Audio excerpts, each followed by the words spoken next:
1944, place of residence USSR, place of death USSR, date of death 2/1/43. Fleisch, Toyobi, Favel, 67, USSR, Turkovo, Ukraine, date of death 1941. Atzik, Flaish, Moshe, age 68, date of residence USSR, Turkovo, Ukraine, date of death 1941. I'll simply read that all the way across. Kivnivs, Pesach, Arich, age 21, USSR, place of death 1942. Beardi, Abraham Melem, age 50, Netherlands, Auschwitz, death 2/28/44. Yasha Shapiro, Boris, father's name, age 27, USSR. Borkalak Magliv, Bershova, USSR, 1941. Yito Ulrich, Benjamin, age 18, Poland. Una Laov, Poland, 1942. Kaki Burkis Gigori, age 36, USSR. Pekhova Vinitsa, Ukraine, USSR, 1942. Moshe Ukris, father's name, Abraham, age 38, place of residence, USSR. Napako Strach, Ukraine, USSR, date 1941. Kakava Serkis, Abraham, father's name, age 23, USSR, Ukraine, USSR, place of death 1941. Kanifi Serkos, Eli, age 65, USSR, Prokova Venitra, Ukraine, USSR, date 1941. Moshe Nigels, Iasov, 63, USSR, Maripol, Ukraine, date of death 1941. Leovi Pisakin, Moshe, age 23, USSR, Leningrad, Russia, date of death 1941. Sophie Kantar, father's name Asif, age 22, USSR, place of residence. Place of death, Sumy, Ukraine, USSR, 1941. Bechan Belsiki, Lev, age 50, USSR. Umana Kiev, Ukraine, USSR, date of place of death 1941. Benzain Dekhoyar, Moshe, age 57, USSR. Tashkent, Uzbekistan, USSR, date of death 12/26/42. Marguerite Tariq Albrecht, age 33, Romania, Auschwitz, 1944. Schwartzy Margaret Samuel, father's name, age 34, place Hungary, Auschwitz, 1944. Moses Roziki Lazar, 18, Romania, Auschwitz, 1944. Sanya Miha, father's name, Herman, age 42, Romania, Auschwitz, 1944. Sanya Dob Leos, age 33, Romania, Auschwitz, 1944, date of death. Bozi Salomon, father's name Salomon, age 31, Romania, Auschwitz, 1944. Yeno Fakiti Paul, father's name, age 47, Hungary, Auschwitz, 1944. Dina Demitz, father's name, Isaac, 45, Netherlands, Sabar, place of death, 1943. Irma Lutzig Iliktot, father's name, age 50, Hungary, Auschwitz, 1944. Hans Meyer Julius, father's name, age 28, Poland, date of death, place of death, Riga, Latvia, date 1942. Yankel Wasserman, father's name, Avram, age 41, place of residence, USSR, place of death, Khadnov Ryatik, Ukraine, USSR, date 1941. Bacheva Feldman, father's name Samuel, age 70, place of residence Hungary, place of death Auschwitz, 1944. Yafin Weiss Markum, father's name, age 71, Hungary, place of residence Auschwitz, 1944. Benjamin Friedman, Benzion, age 27, Poland, Leningrad, Russia, USSR, 42. Alter Manovic, Yanko, father's name, 23, USSR, place, Belarusia, USSR, 1941. Benzion Sandler, Israel, age 34, Poland, place of death, Leningrad, Russia, USSR, 1942. Benzion Shiplarg, Iya, father's name, age 28, place of residence, USSR, place of death, Lodz, Poland, 1942. Eva Shekili Ignok, father's name, age 30, Romania, place of residence, Auschwitz, 1944. Abraham Kadayu, father's name, Boris, age 61, Poland, place, Auschwitz, 1944. Avram Rosman, David, father's name, age 21, Poland, place of residence, place of death, Treblinka, 1942. Moshe Zaman Necham, age 18, Poland, Treblinka, 1942. Mayor Brazilar, Moshe, the father's name, age 35, Poland, Treblinka, 1942. Robert Rado Leopold, father's name, age 69, Yugoslavia, Auschwitz, 1942. Gleb Rockman, father's name, Iosif, age 41, place of residence, USSR, place of death, Kirovohrad, Ukraine, USSR, 1941.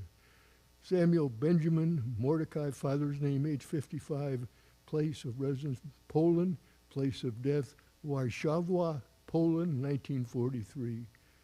Benzon Kleiner Abraham, father's name, age 67, place of residence, Poland. Ravno Woyin, Poland, place of death, 1941.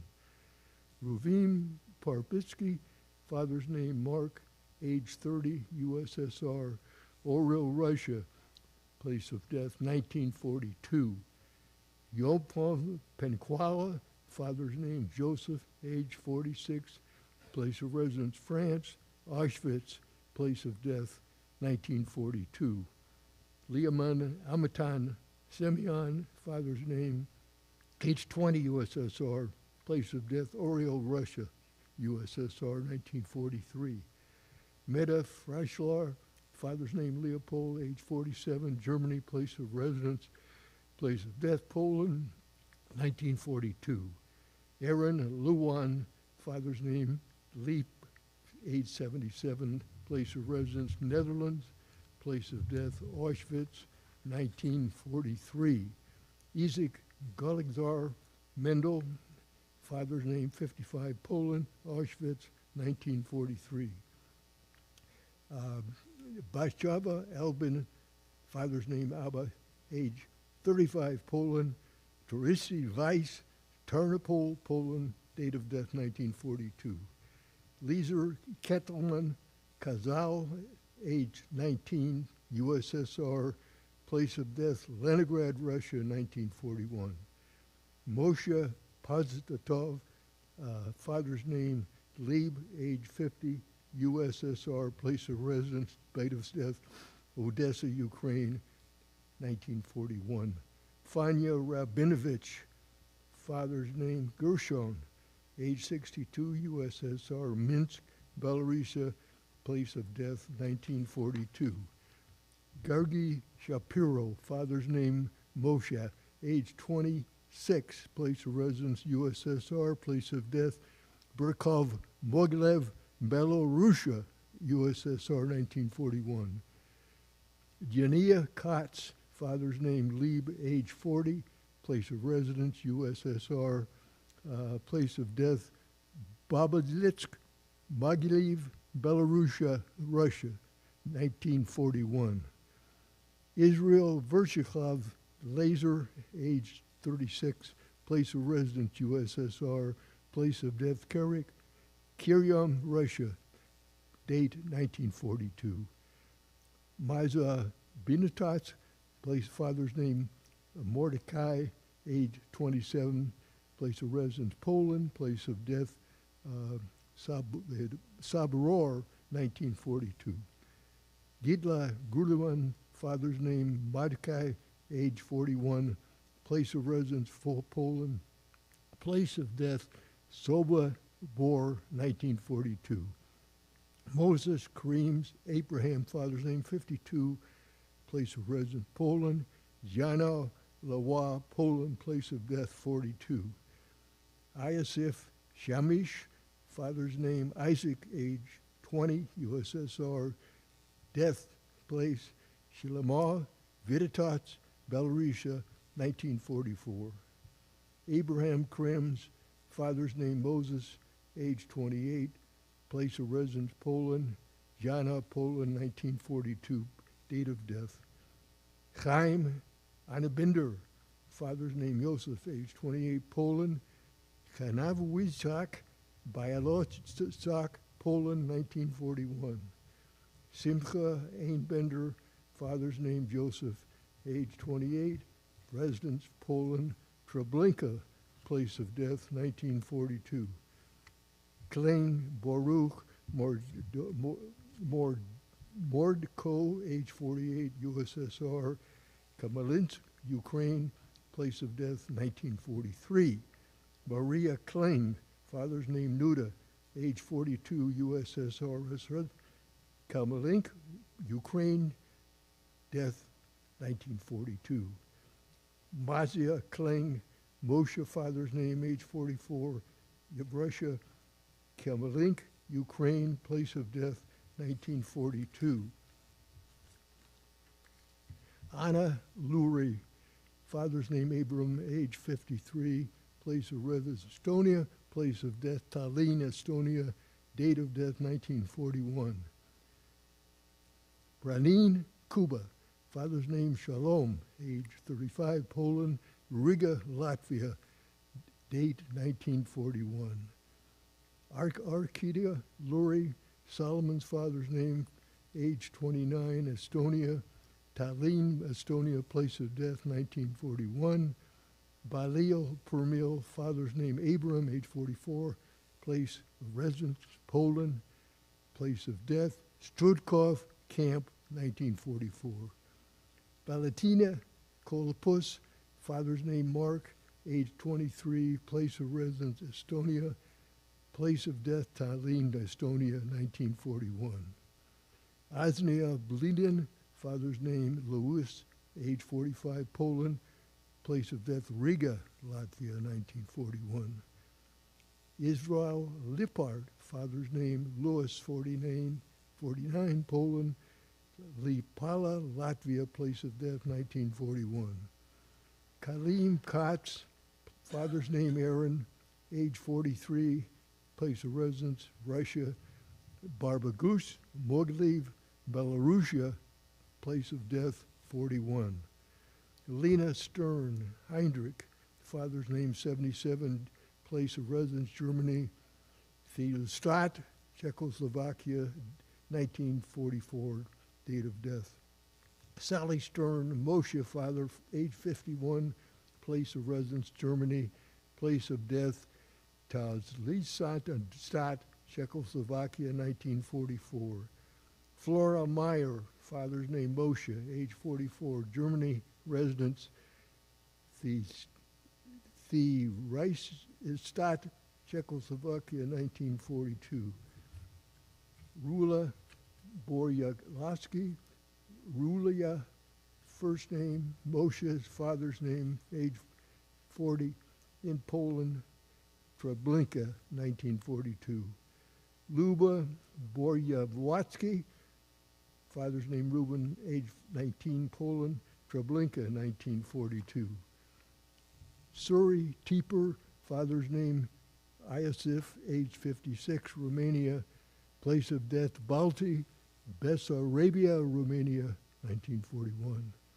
Gregory Fogel, father's name Wolf, age 47, place of residence Russia, Yeshuran, Ukraine, place of death 1941.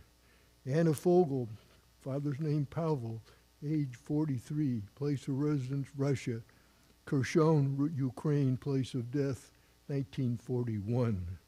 Lieb Wasser, Mordechai, father's name, age 42, place of residence, Russia, place of death, Bar, Ukraine, 1942.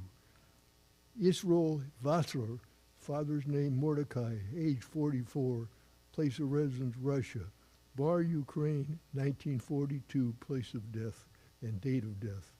Mordecai Weiser, father's name, Meir, age 77, USSR, Bar, Ukraine, place of death, 1942. Reuel Weiner, father's name, Azriel, age 18, Russia, place of residence, place of death, Bar, Ukraine, 1942. Iosif Deiskin, father's name, Ephraim, 43, Russia, Karlia, place of death in Russia, 41. Iani Shmolajman, father's name, Boris, age 20, Romania, Ogapol Vinistara, Ukraine, place of death. Nekama Berzin, father's name, Nathan, age 70, place of residence, Russia, place of death, Donatas Stanino, Ukraine, 1941. Laib Sheen, ISL, father's name, age 36, place of residence, Estonia, place of death, Tallinn, Estonia, 41. Henry Et Schindler, father's name, Benjamin, age 69, place of residence, Germany, place of death, Auschwitz, 42. Beatty Goldschmidt, father's name, Adolf, age 25, Germany, residence, place of death, Auschwitz, 42. Dora Schalkar, father's name, Gregory, age 70, place of residence, Russia, place of death, Tifereth, Ukraine, 1942. Sima Federman, father's name, Aaron, age 42, place of residence, Russia, Tifereth, Ukraine, USSR, place of death, date 1942. Gina Kantorovich, father's name, Nokahim, age 32, place of residence, Russia, place of death, Grodyakanyama, Belarusia, in Russia, 1942. Chaim Berablit, father's name, Yanko, age 69, residence, Russia, place of death, Kamenitsa, Podolsk, Ukraine, in Russia, 42. David Ioffe, father's name, Boris, age 20, Poland, Riga, Latvia, death, 1941. Figa Pikar, father's name, ISL, age 35, Russia, place of residence, place of death, Kam Etzemetz, Pol, Old Sek, and Urania, 42. Boris Ioffe, father's name, Iosif, age 49, Poland, Riga, Latvia, place of death, 41. Kania Ioffe, father's name, Joseph, age 31, in Poland, Kruseburg, Latvia, place of death, 41. Iosif Rasel Rofi, age 38, Poland, Kruseburg, Latvia, place of death, 41. Bella Ioffe, father's name, David, age 18, in Poland, place of death, Karitzburg, Latvia, 1941. David Datik, father's name, Kaim, age 47, Russia, Bar, Ukraine, death, 1942. Arankia Ernst, father's name, Moore, age 36, in Hungary, Auschwitz, place, 44. Antin Genikik Antin Karim, age 63, in Russia, Leningrad, place of death, in 41. Jenda Flesher, father's name, Karil, age 22, Czechoslovakia, place of death, Auschwitz, 44. Mendel Beckerman, father's name, Moshe, age 46, place of residence, France, place of death, Auschwitz, 42. Bershadotsky, Gavriel, Herschel, father's name, age 33, place of residence, Russia. Kharkov, Ukraine, 42, death. Meyer Manitsk, father's name, Isaac, age 17, age 37, Netherlands, Auschwitz, 1942. Philip Manitsk, father's name, Isaac, age 32, Netherlands, place of death, Soberor, 1943. Leonard Manitsk, father's name, Isaac, age 49, Netherlands, place of death, Soberor, 43. Emmanuel Manitsk, father's name, Isaac, age 43, Netherlands, Soberor, 43, place and date of death. Kana, father's name, Kaim, age 29, Russia, place of residence, Dobrobitsky Yar, Ukraine, place of death. Schnar Siegel Meyer, father's name, age 48, Lithuania, Dachau camp, 44, date of death and place. Bach Rachel Abraham, father's name, 58, Austria, Auschwitz, 1944. Ernst Bach Adolf, age 62, Austria, Auschwitz, 1944. Somil Gross, father's name, Isaac, age 33, Russia, Leningrad, Russia, place of death, 44. Aaron Esklar, father's name, Yaakov, age 73, USSR. Ted Fapol, Ukraine, date of death and place, 42. Sala Bintatsk, father's name, Hirsch, age 29, place of residence, Poland, place of death, Shelmano, 42. Then same family, Malka Bindatok, father's name, Herschel, age 27 in Poland, Chemeno, place of death, 42. Israel Binatotsk, Hirsch, age 45, place of residence, Poland, Chemeno, 42. Same family, Binatotsk, Moshe, father's name, Hirsch, age 23, Poland, Chemeno, 1942. Entire family cremated. Urkaz Iosif Shmuel, 72, place of residence, Russia.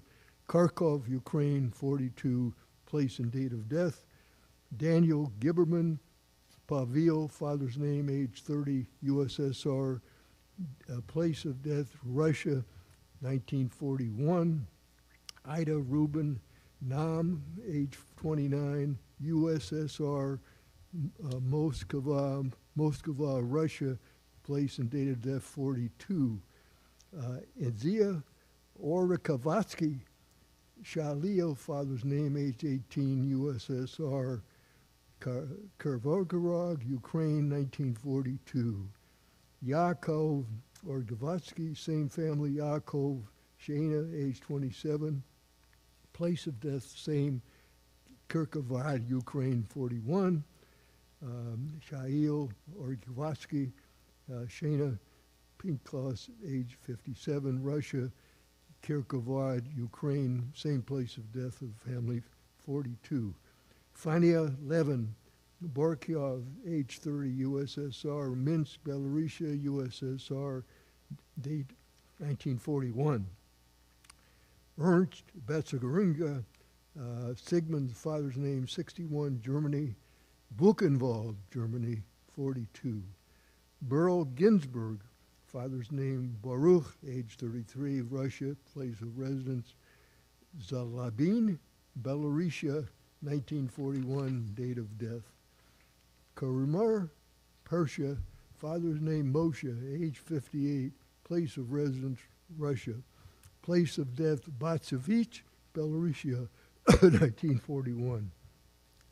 Kaisha Rubachak, father's name, Moshe, age 47, place of residence, Russia. Sivaligak, Belarusia, 1941, place and date of death. Natalie Israel, father's name, Yoshua, age 76, place of residence, Germany. Thermostat, Czechoslovakia, 1945, August 5th, 1945. Karla Goffman, father's name Kam, age 39, USSR, Odessa, Ukraine, 1941. Hirsch Gradazwicki, Hirsch is the first name, father's name Yoel, 67, Poland, Treblinka, 42. Iasev Uzvatsky, father's name Kaim, age 33, USSR, Orel, Russia, 1943. Yefim Volodaratsky, Yaakov, father's name 36, Russia, Ukraine, 1941. Lazer Reisman, father's name Yaakov, age 35, USSR, Varanik, Russia, 1942. Esther Gershman, father's name Avraham, age 33, in Poland, Stanislaw, Poland, 42. David Yenker, David, father's name Avraham, age 20, in Poland, Stanislaw, Poland, 1942, place and date of death. Faya Förster, Mordecai's father, age 42, in Poland, Stanley Road, Poland, 1942. Figa Schechter, Poland, and David's father's name, age 53, place Stanislaw, Poland, 42. Aita Binistok, father's name Hirsch, age 37, Poland, place Schlemlo, 1942. Leah Apel, father's name David, age 24, place of residence Russia, place of death Taganrog, Russia, 1942. Reuven Fuchsel, father's name Kalavin, age 22, Russia, Leningrad, Russia, 41.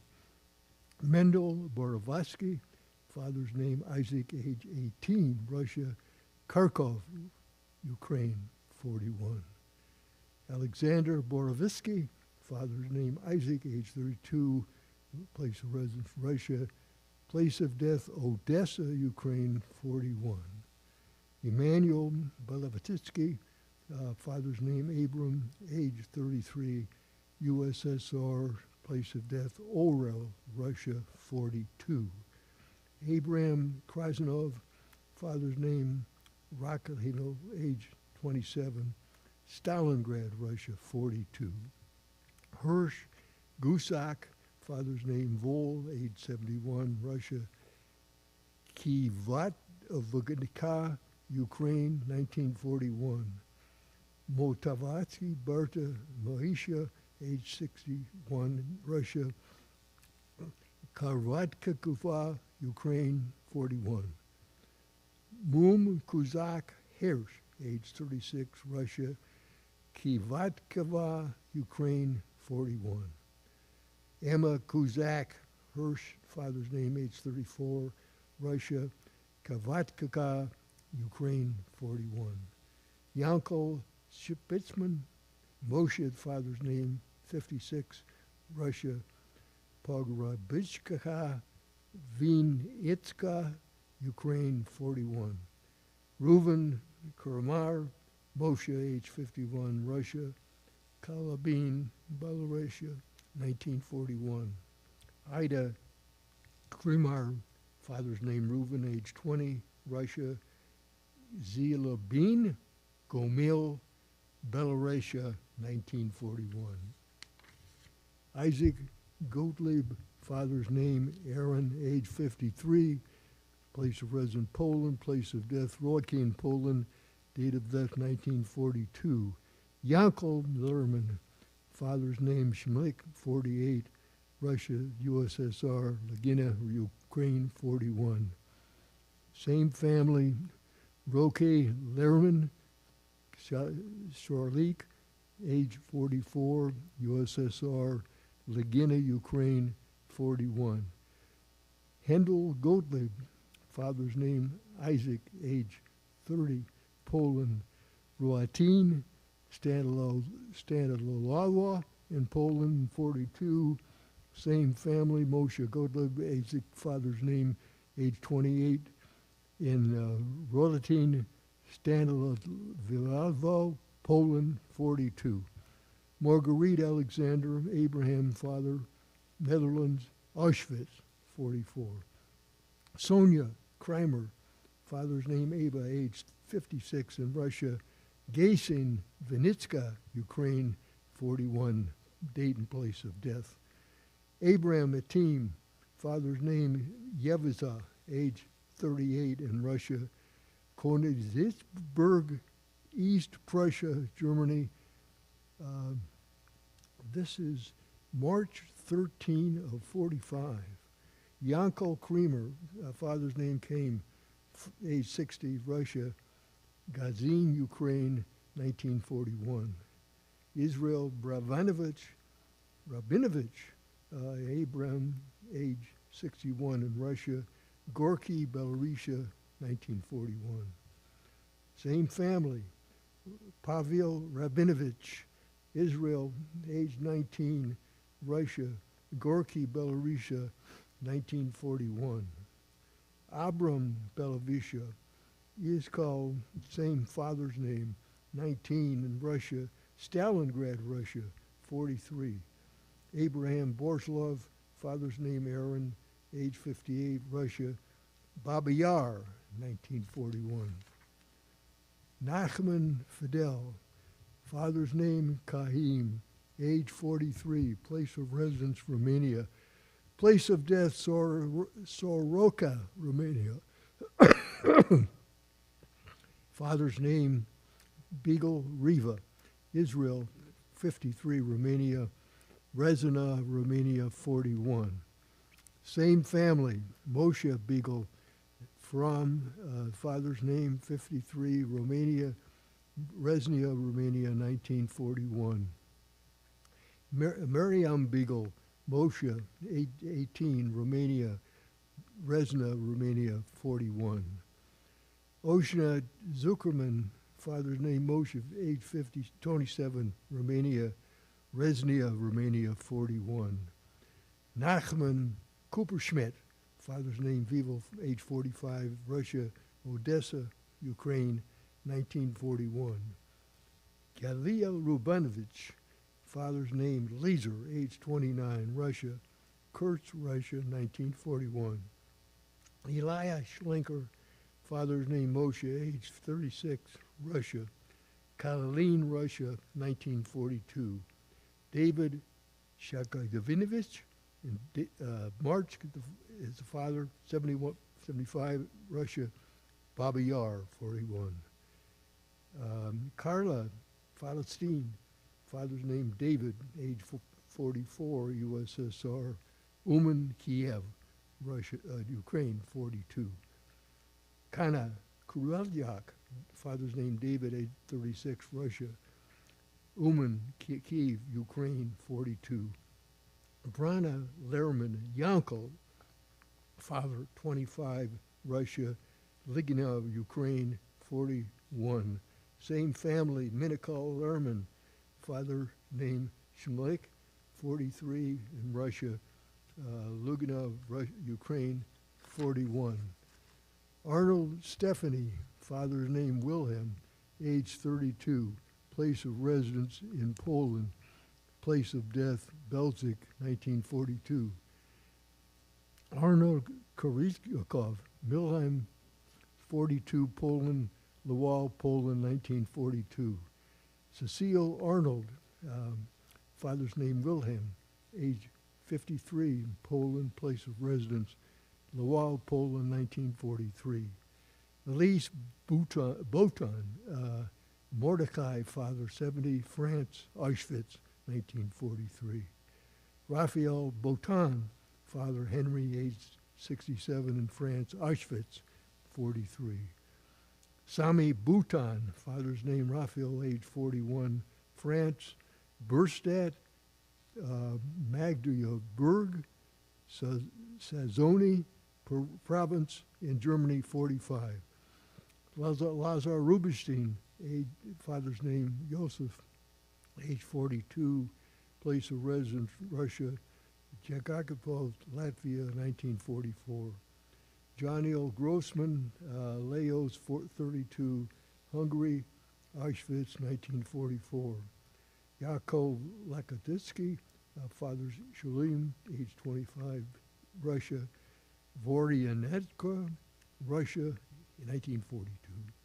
Olga Grossman, father's name Leos, age 34, in Hungary, Auschwitz, 44.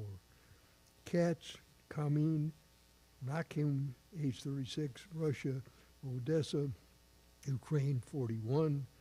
David Mazur, father's name Isaac, age 30, in Romania, Sorokov, Romania, 1941. Huna Mazur, same family, Isaac, age 36, father, Romania, Soroka, Bessarabia, Romania, 1941. Shani Gusevsky, father's name Israel, age 41, place of residence Russia, place of death Armavir, Russia, 42. Yitzchak Naim, father's name Abraham, age 56, in Poland, Treblinka, 42. Perla Nadjam, father Aaron, age 55, Poland, Treblinka, 42.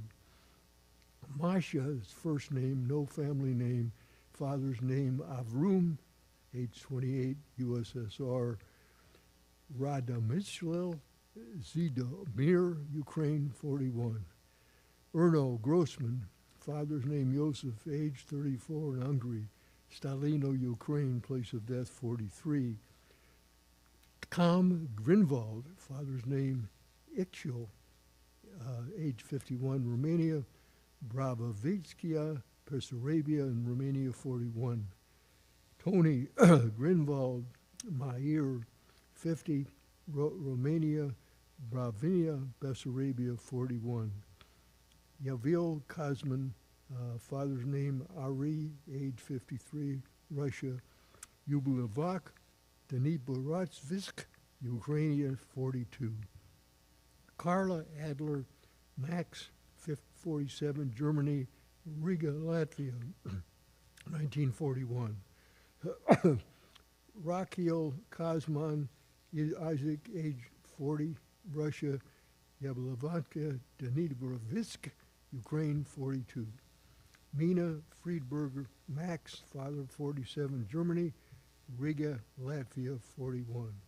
Herman Einstein, father's name Jacob, age 62, in Germany, Stuttgart, Berlioberg, Germany, in 40. Laura Arnold, father's name Wilhelm, 53, Poland, Lukov, Poland, in 43, place of death. Block Siegfried Max, father, age 69, Germany, place of death Theresienstadt, Czechoslovakia, 42. Matvia Kadigar, father, Burl, age 30, Russia, Steglev, Kiev, Ukraine, 41. Lucia Brawlowski, father's name Mozia, age 48, USSR, Kiev, Ukraine, 41.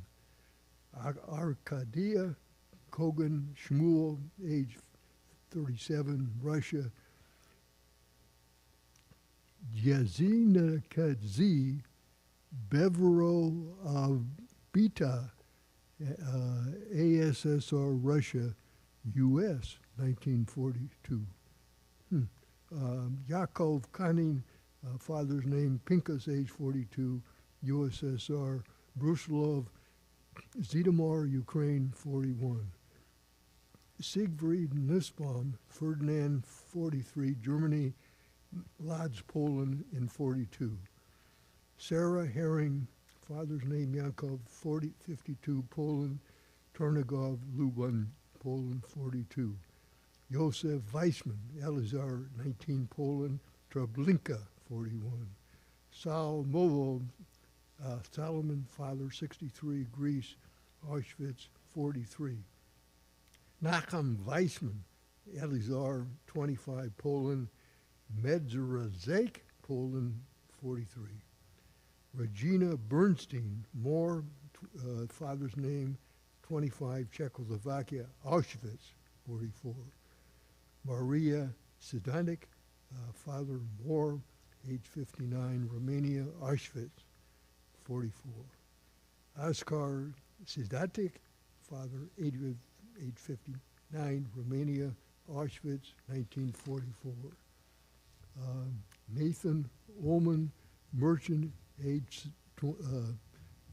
39, 1906. Borland, 1949, Buchenwald. Carrillo Reach, camp and student in Auschwitz, 1945. Cisner Shlomo,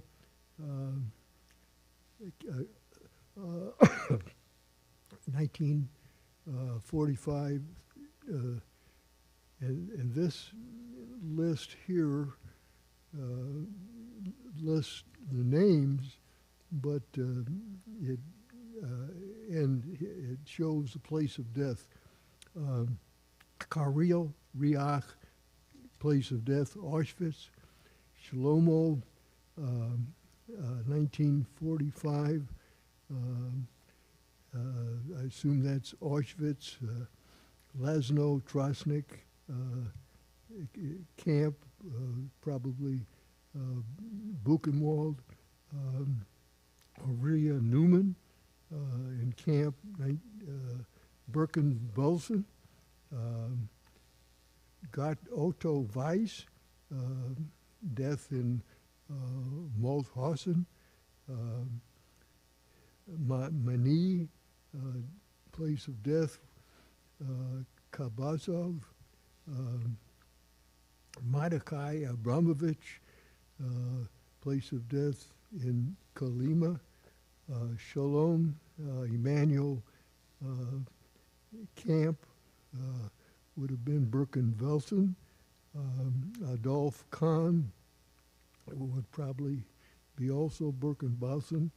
Moshe Ziekman in Gdynia.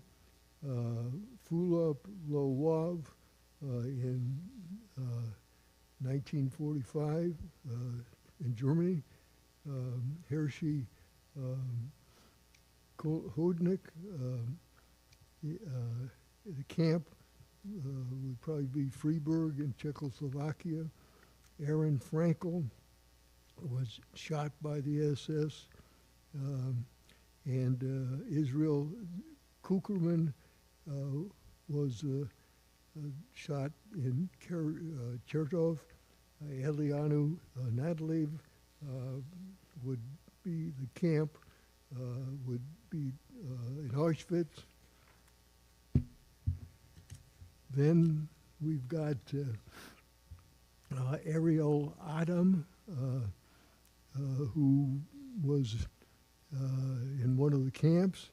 That was identified.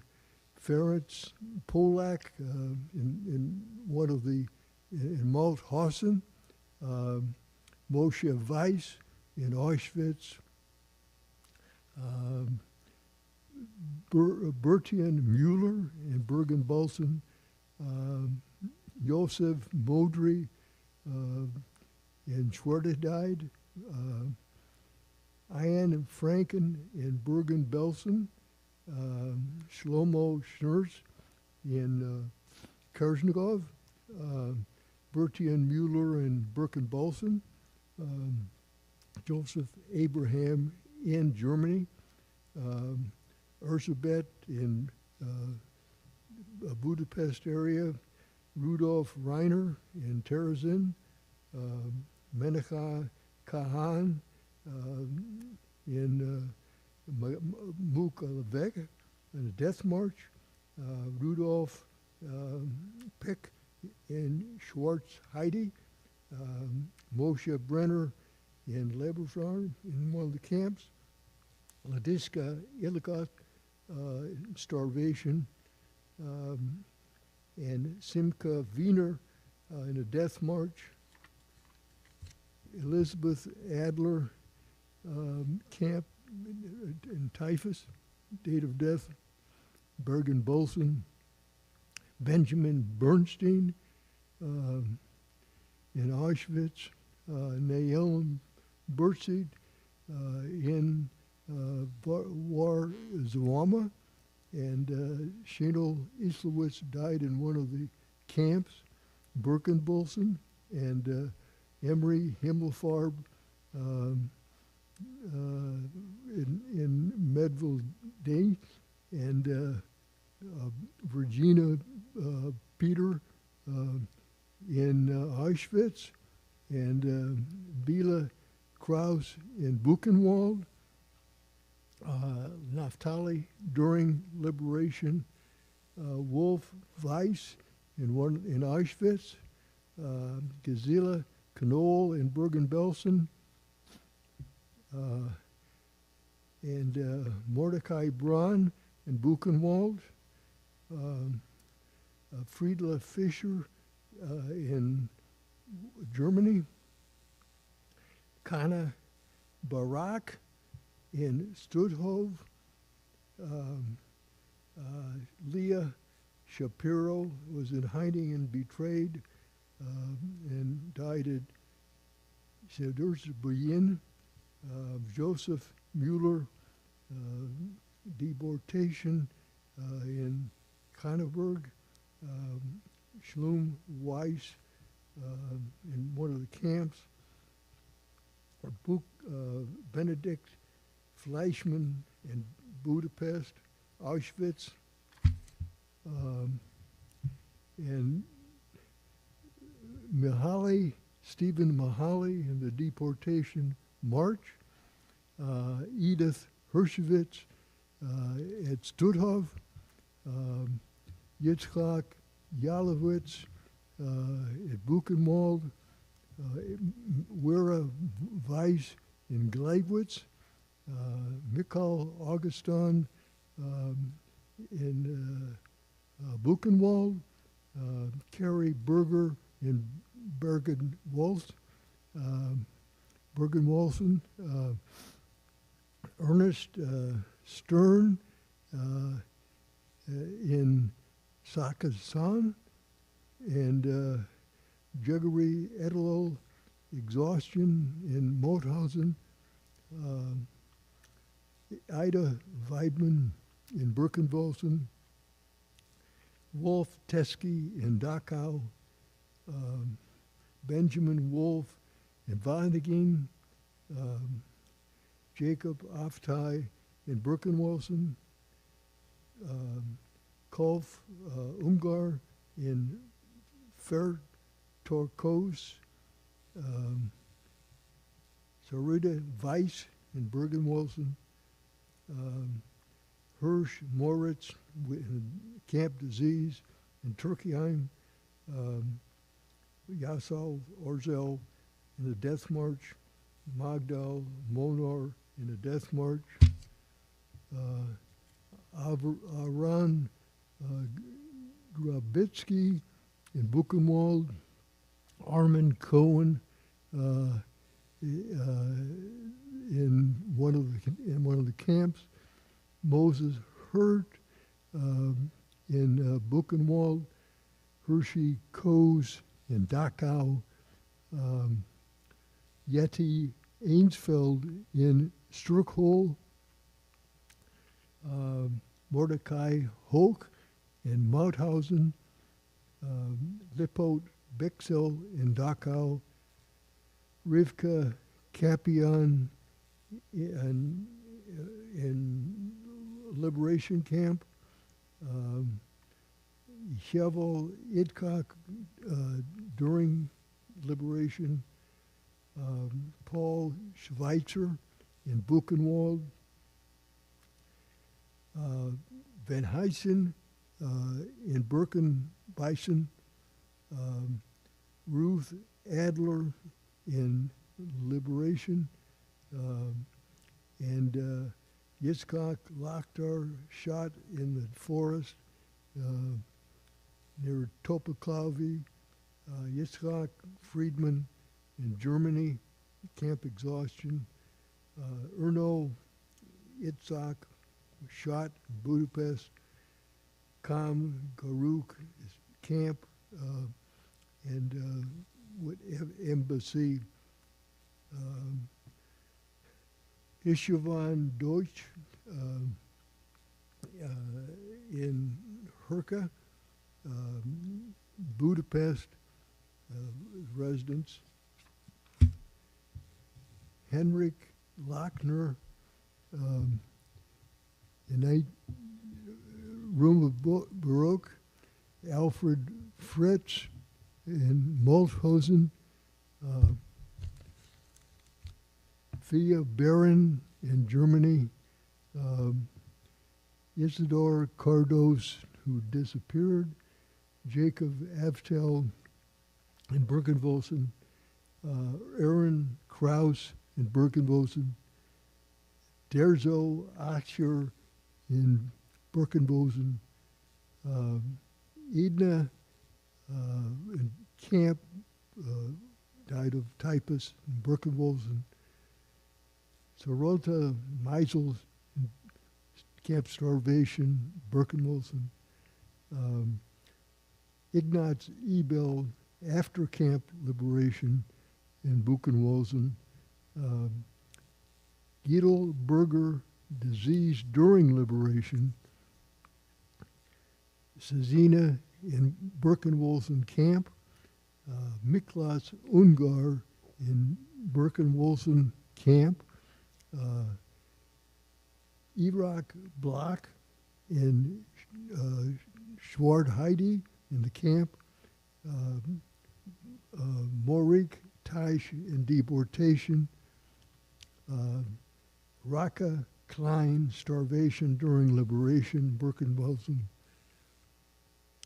Yuri Hammerschlag, shot in the camp hospital.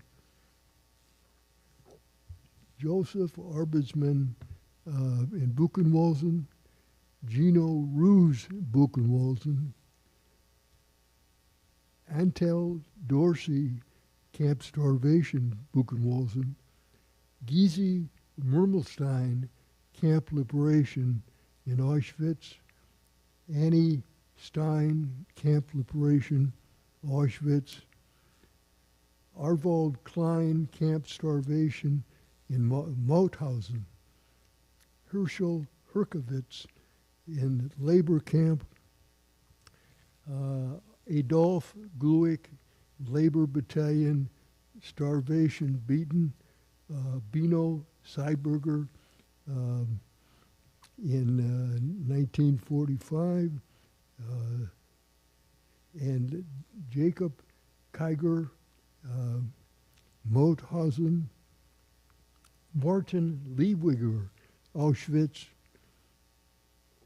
Leos Hackfeld, starvation. Joseph Hindler, Mauthausen. Mordecai Abzak. Miriam Polik, camp starvation. Aaron Frankel, camp in Mauthausen. Shlomo Kleinman in camp Melk. Gagli Ezram, bombardment in Budapest. Firma camp, died of typhus in Lauenburg. Mordecai Emanuel, Bergen-Belsen. Lazio Kurekes in Auschwitz. Gino Turdushki, camp typhus in Auschwitz. Isia Abramson in Kovno. Chaim Weinstein in camp. Ida Abelov Merchant. Victor Stein, 1945. Rivka Ackerman, in 1945 in Praha. Lily Libovitz, exhaustion. Otto Shane in camp Schwarzheide. Henrik Adler, Auschwitz. Lejos Weiss, killed during liberation of the camp. Laki Ikvan in camp at Bergen-Belsen. Ruben Elsik in Bergen-Belsen. Marcia Rukholz as Stukholz. She was shot in the camp. Hannah Goldwasser, Mauthausen. Kala Altman, Auschwitz. Serena Sigmund, deportation. Heinrich Klin, camp, Mauthausen. Angelo Alcalia, Auschwitz. Yeti Adler, Milano. Marguerite Strauss, camp starvation, Bergen-Belsen. Henny Oltmann, camp typhus. Jan Ludwig on the death march in Chemazin. Berthold Kiedstadt in Bergen-Belsen. Abraham Shane in Germany. Juri Gut in the camp Auschwitz. Henrik Schoenberg, Mauthausen. Fantasik Kehir Schwarthedi. Joseph Astor in Dachau. Elias Goldbleet in Mauthausen. Joseph Ignelik in 1945. And then there's Arthur Lefkowitz. And then there's Bella Weiss, labor camp bombardment. Laser Morton in camp Auschwitz. Olga Selikala in Budapest. Joit Sandor, disease during liberation. Esther Yelbeter at camp. Rosa Roth in Vienna, probably Vienna. Alexander in one of the camps. And Jano Goldschmidt, labor camp tortured. Carol Krim in Buchenwald. Ben Altman in Auschwitz. Ishtan Moldor was shot. Chili Burkowski was killed by the Poles. Joseph Freon in Dachau. Barbara Nemeth shot by the SS. Shali Horn in Nordhausen. Simon Barim in the death march. Joseph Stein in Czechoslovakia, 1945. Magda Lau in Deran, 1945. Abraham Sector in Multhaus. Yeah, okay. What was that? Okay, all right. Okay. Okay.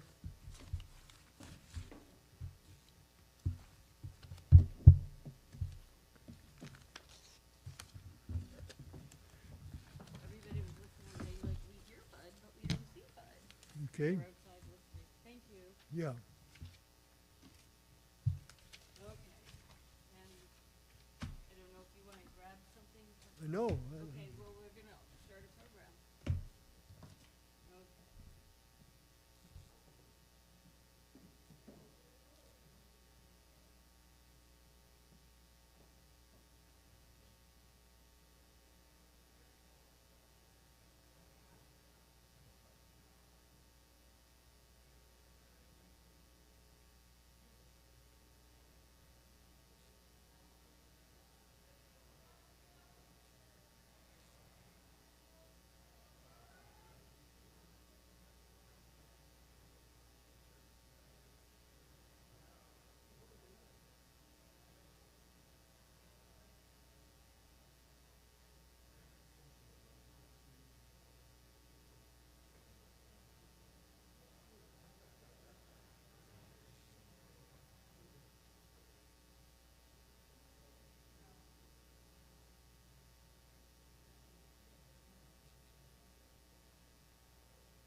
Testing, can you hear us? Yep. I can. All right.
Welcome everyone. We're going to get underway in just a minute here, so if you want to make your way into the sanctuary, take your seats, finish your delicious treats, and I guess everyone's basically in here, so why don't we start? Good afternoon. I'm Jared Bernstein, Executive Director of the Jewish Federation of Greater Des Moines. It's my honor to welcome you to this year's Yom Ha'Shoah commemoration. This gathering holds special meaning for me personally as the grandson of a liberator, and I carry with me both the memory of unimaginable loss and the enduring responsibility to bear witness. Today, we're coming together as a community to remember the 6 million lives lost in the Shoah, to honor the survivors and their stories, and to affirm our shared commitment to ensure that memory is never lost to time or to silence. I want to take a moment to thank our sponsors today. It's basically everyone in the Jewish community has made an effort to make this beautiful. So that's both Tifereth Israel and Temple B'nai Yeshurun, Judaic Resource Center. It's Rabbi Jacobson over at the deli. But I want to particularly call out Tifereth Israel Women's League for really spearheading the idea behind today's event, as well as a lot of the organization that it took to pull this off. This afternoon, we're honored to hear from a speaker whose family story offers a powerful testament to resilience. Through research and memory of her great-grandfather's art created before the war, she reminds us of the creativity, humanity, and hope that even in the darkness of the Holocaust could not extinguish. And I'll let Cynthia talk a little bit more about that. But in closing, we remember, we honor, we recommit ourselves to memory, to education, and to building a world where dignity and justice prevail. Thank you for being a part of this sacred moment today. Cynthia. Thank you all for being here. My name is Cynthia Schulman. I'm co-president with Ann Blumberg of the Tifereth Israel Women's League. It's truly an honor to have you join the Des Moines Yom Ha'Shoah community event hosted by Tifereth Israel Women's League and the Jewish Federation of Greater Des Moines. While the immense suffering and atrocities of the Shoah and its perpetrators are a crucial part of our history, today we turn our attention to the enduring spirit of a man deeply devoted to his Polish Jewish community.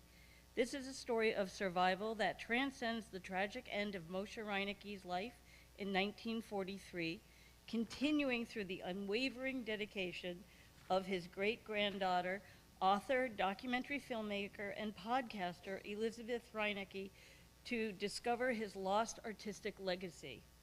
We are excited to welcome Elizabeth Reineke to the great-granddaughter of the remarkable Polish-Jewish artist Moshe Reineke, 1881 to 1943.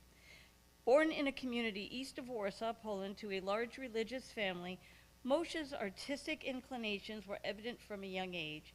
Although he briefly attended the Warsaw School of Fine Arts, his primary focus became capturing the vibrant tapestry of Jewish life in Poland during the interwar period, their religious practices, communal gatherings, and daily work.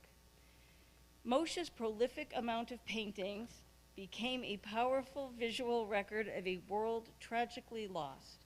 For Elizabeth, these artworks more than just art. They were tangible links to her family's roots in Poland, a constant presence on the walls of her childhood home in Oakland, California.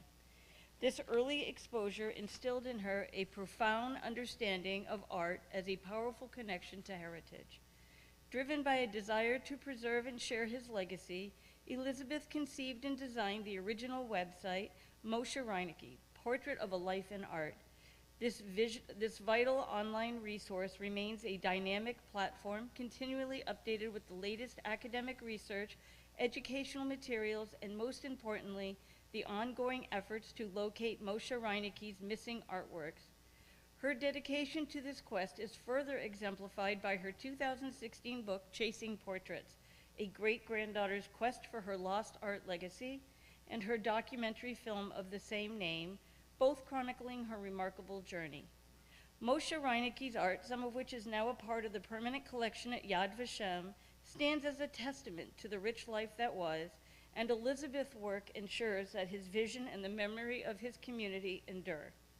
As we gather today to remember and honor the victims of the Shoah, we share a collective hope for a future where hatred and violence are eradicated. Echoing the timeless words of the prophet Isaiah 11:9, "They shall not hurt nor destroy in all my holy mountain, for the earth shall be full of the knowledge of the Lord as the waters cover the sea." Now it is my great honor to introduce Elizabeth Reinecke.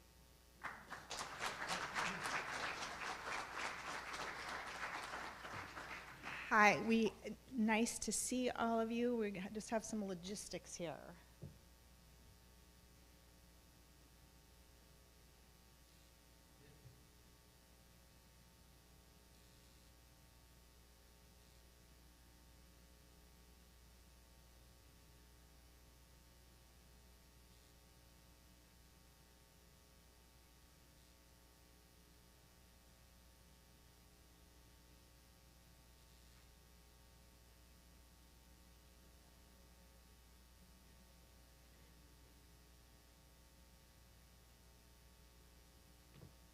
Okay, so I was told to speak closer to the mic. Is this, I'm seeing some nodded heads, okay?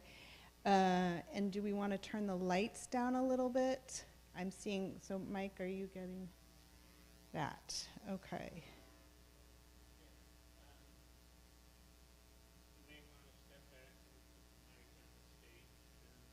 No, because I actually want to be able to step out.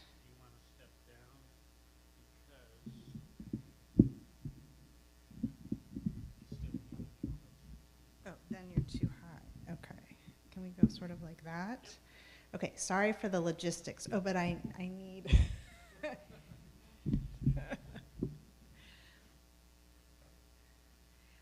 Also, you're welcome, if you're in the back and want to be closer, feel free to move. Thank you for having me today. Is there a problem? No.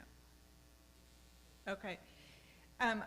I have never been to Iowa before. I've been to the states around, and it was very exciting to come to Iowa. I had a beautiful day yesterday, so thank you for making sure I had nice weather.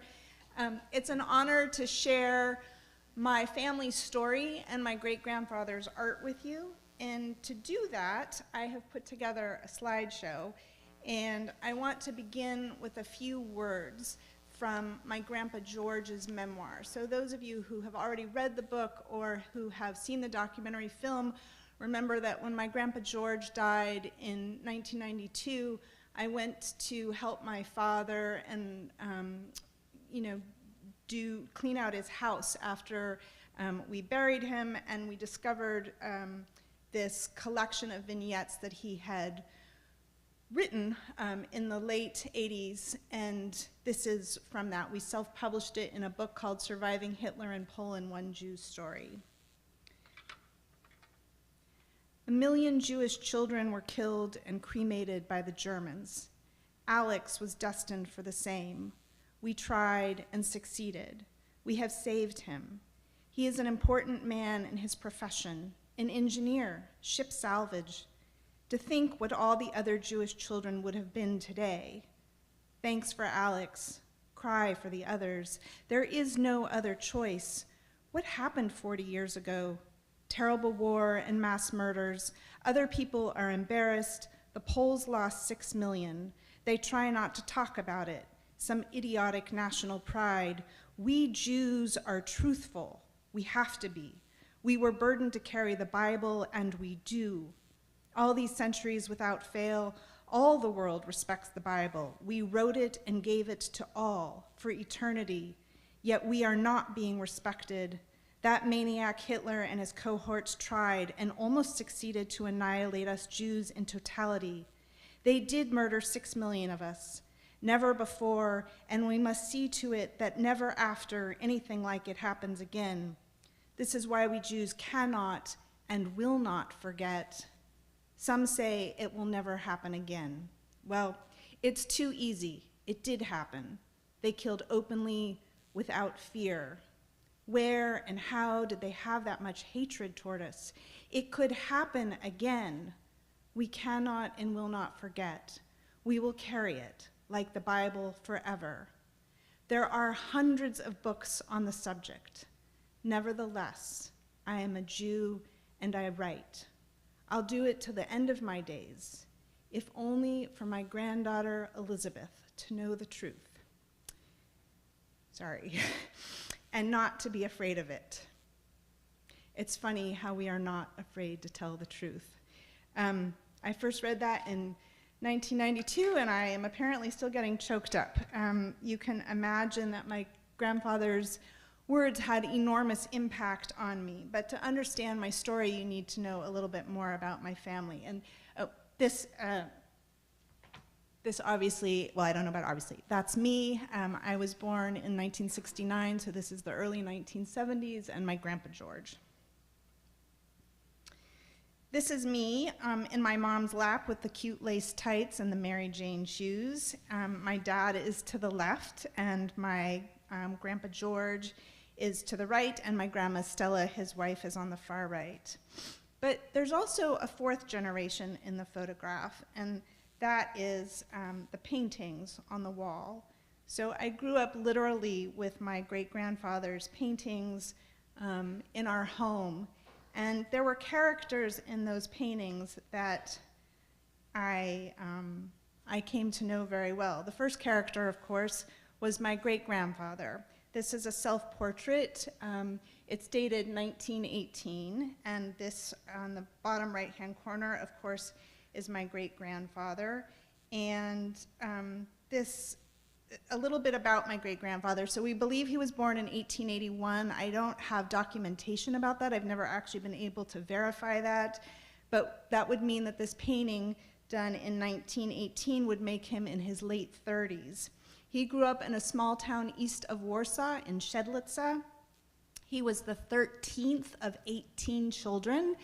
And yeah, I'm an only child, so that always struck me as completely overwhelming. Life was difficult, and unfortunately, only 3 boys and 2 girls survived assorted childhood illnesses. Moshe had a traditional Jewish education. He also attended a Russian middle school, and then he spent a brief period of time at the Warsaw Academy of Art. We know from yearbooks that I found that he was there in the 1906-1907 academic school year. I love this painting because it's revealing in a lot of ways. So the first is that this is his self-portrait, and my great-grandfather was very much, he grew up in a very religious community, and the community was super important to him, but he also lived a very assimilated life. And he's portrayed himself here, you know, he's clean shaven, he's wearing a traditional suit jacket and a tie, and I've always been intrigued by the fact that he's looking right at us. It's almost as if he's trying to say something to us. I'm not quite sure what that is, but it seems telling and important to me that he is looking at the viewer.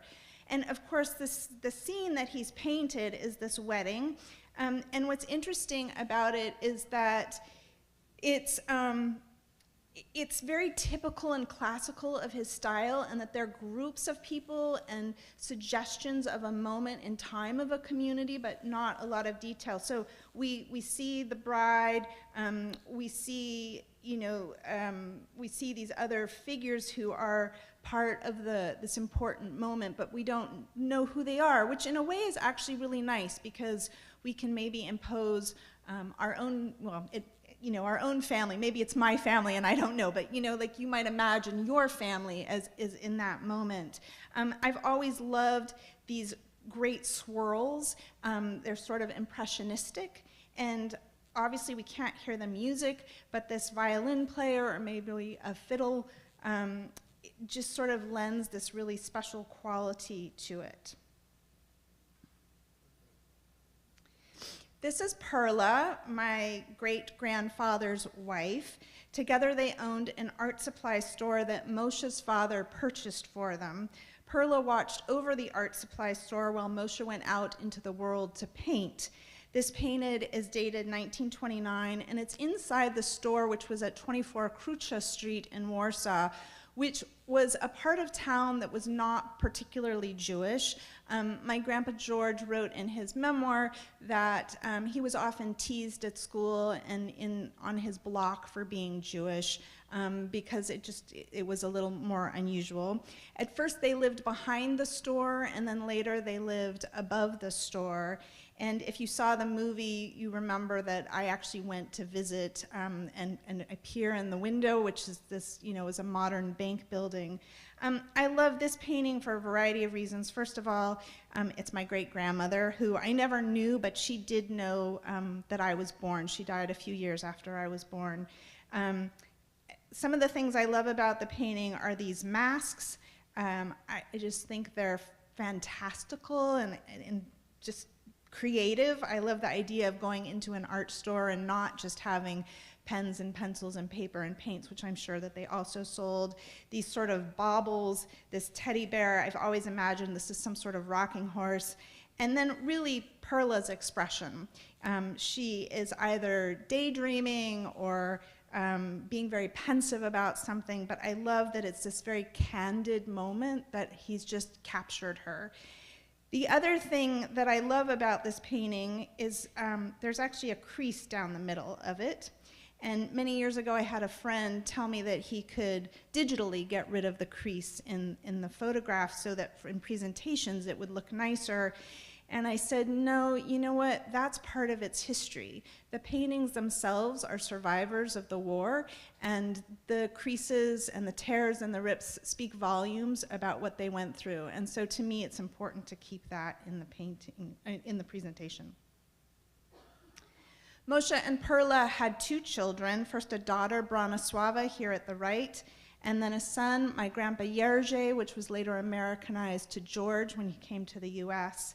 This is the only known portrait of them. And as you can see from the dates down below here, Bronislawa died in 1940. She was actually murdered. My dad was not quite 3 when the war started. I actually discovered this photograph when I was putting my book together. I didn't even know my family had it. This is my dad as a little kid and his dad in Gdynia in 1939. And there's actually another photograph that I'm not showing, but it's clear it was taken on the same day, and there's some landmarks in it. And I was able to actually ask some historians about the other things I was seeing in the photograph, which was how that helped me to date it. My father was 9 when the war ended. He was 13 when he arrived in the United States. This is actually a newspaper clipping from a Texas newspaper. So my dad and his parents came in 1949 and ended up in Texas where their sponsor family was, and the local newspaper ran this story about their survival. Excuse me. Because of my father's age when the war ended, I'm a bit younger than most children of survivors. So I'm sure, as many of you know, many children of survivors were born right after the war in the DP camps, and I'm a little bit older than the 3rd generation. So my father actually once teased me that he's actually the child of survivors, which technically I guess is true, but he's also a survivor himself. In some survivor families, people really talked about their wartime experiences. I was speaking earlier today with some people about that. My family was actually one of those that really didn't talk about it.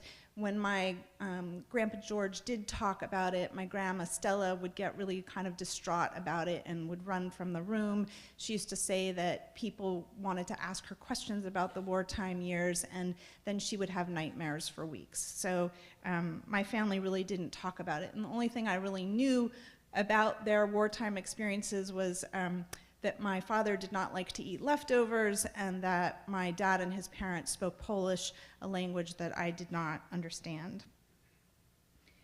My only real link to the world that they grew up in that I never knew were the paintings. They were really a part of my everyday life. I literally grew up beneath them. Again, in this slide, you can see, so this image down here is this one, this old gentleman with the cane, a painting that I've always really loved. He just, I don't know, he looks sort of pixie-like, avuncular. He just looks very approachable and a kind person. And then this more complete religious scene, probably inside a synagogue. And, but those were the people. They were sort of relatives that I didn't know, a kind of extended family whose stories I didn't hear and whose names I didn't know. I like to show these four paintings together because to me they represent a cross-section of my great-grandfather's more religious pieces. He did pieces that were not religious as well. And you could use the same words to describe these pieces. Men studying the Talmud, men at a table reading, but they all have similar elements. So one of the things I've always loved about his work are these light fixtures. I am sure that they are true to form. It's not something we see so much today anymore, but they add this sense, to me at least, of whimsy. Again, his figures are more group settings, so this I really like. We have no sense of who these people are as an individual, but we have a sense of community. Again, this one up in the left-hand corner, similar. I particularly love this gentleman and his slouched back. I can just imagine he has spent all day studying and reading, and he has, in many, many years, and he has grown more and more hunched over, dedicated to his studies. This one in the upper right-hand corner is a little different. We can see more of these faces and more of their expressions. And of course, this gentleman down here is very visible of who he is. One of the things I love about all four of these pieces is the way the light comes in. So I'm not a painter myself, but I do understand how incredibly difficult that is to capture in a painting. And it always reminds me, I grew up going to a synagogue in San Francisco, Temple Emmanuel, and they had these huge stained glass windows, and as a kid, I always liked to watch the light change in the stained glass window. And for me, that was sort of my first connection point to my great-grandfather's work. So in trying to get to know my great-grandfather better, I tried to understand the people in the paintings a little bit better. And this is a piece I always really loved. And again, if you saw the movie, I actually went to this place, Krasinski Park.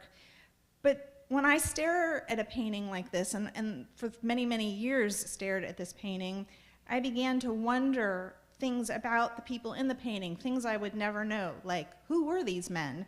And why were they all there on the bench? And why are they all wearing winter coats? And why does one man at the far right, why does he have an umbrella? And it sort of looks like a spring day, but they're all dressed like it looks like it's about to snow. And why was the one guy reading the newspaper and not the others? And were they talking with one another? Were they kibitzing? I don't know what's going on. And I want to know why my great-grandfather captured this moment and why it was important for him to document it.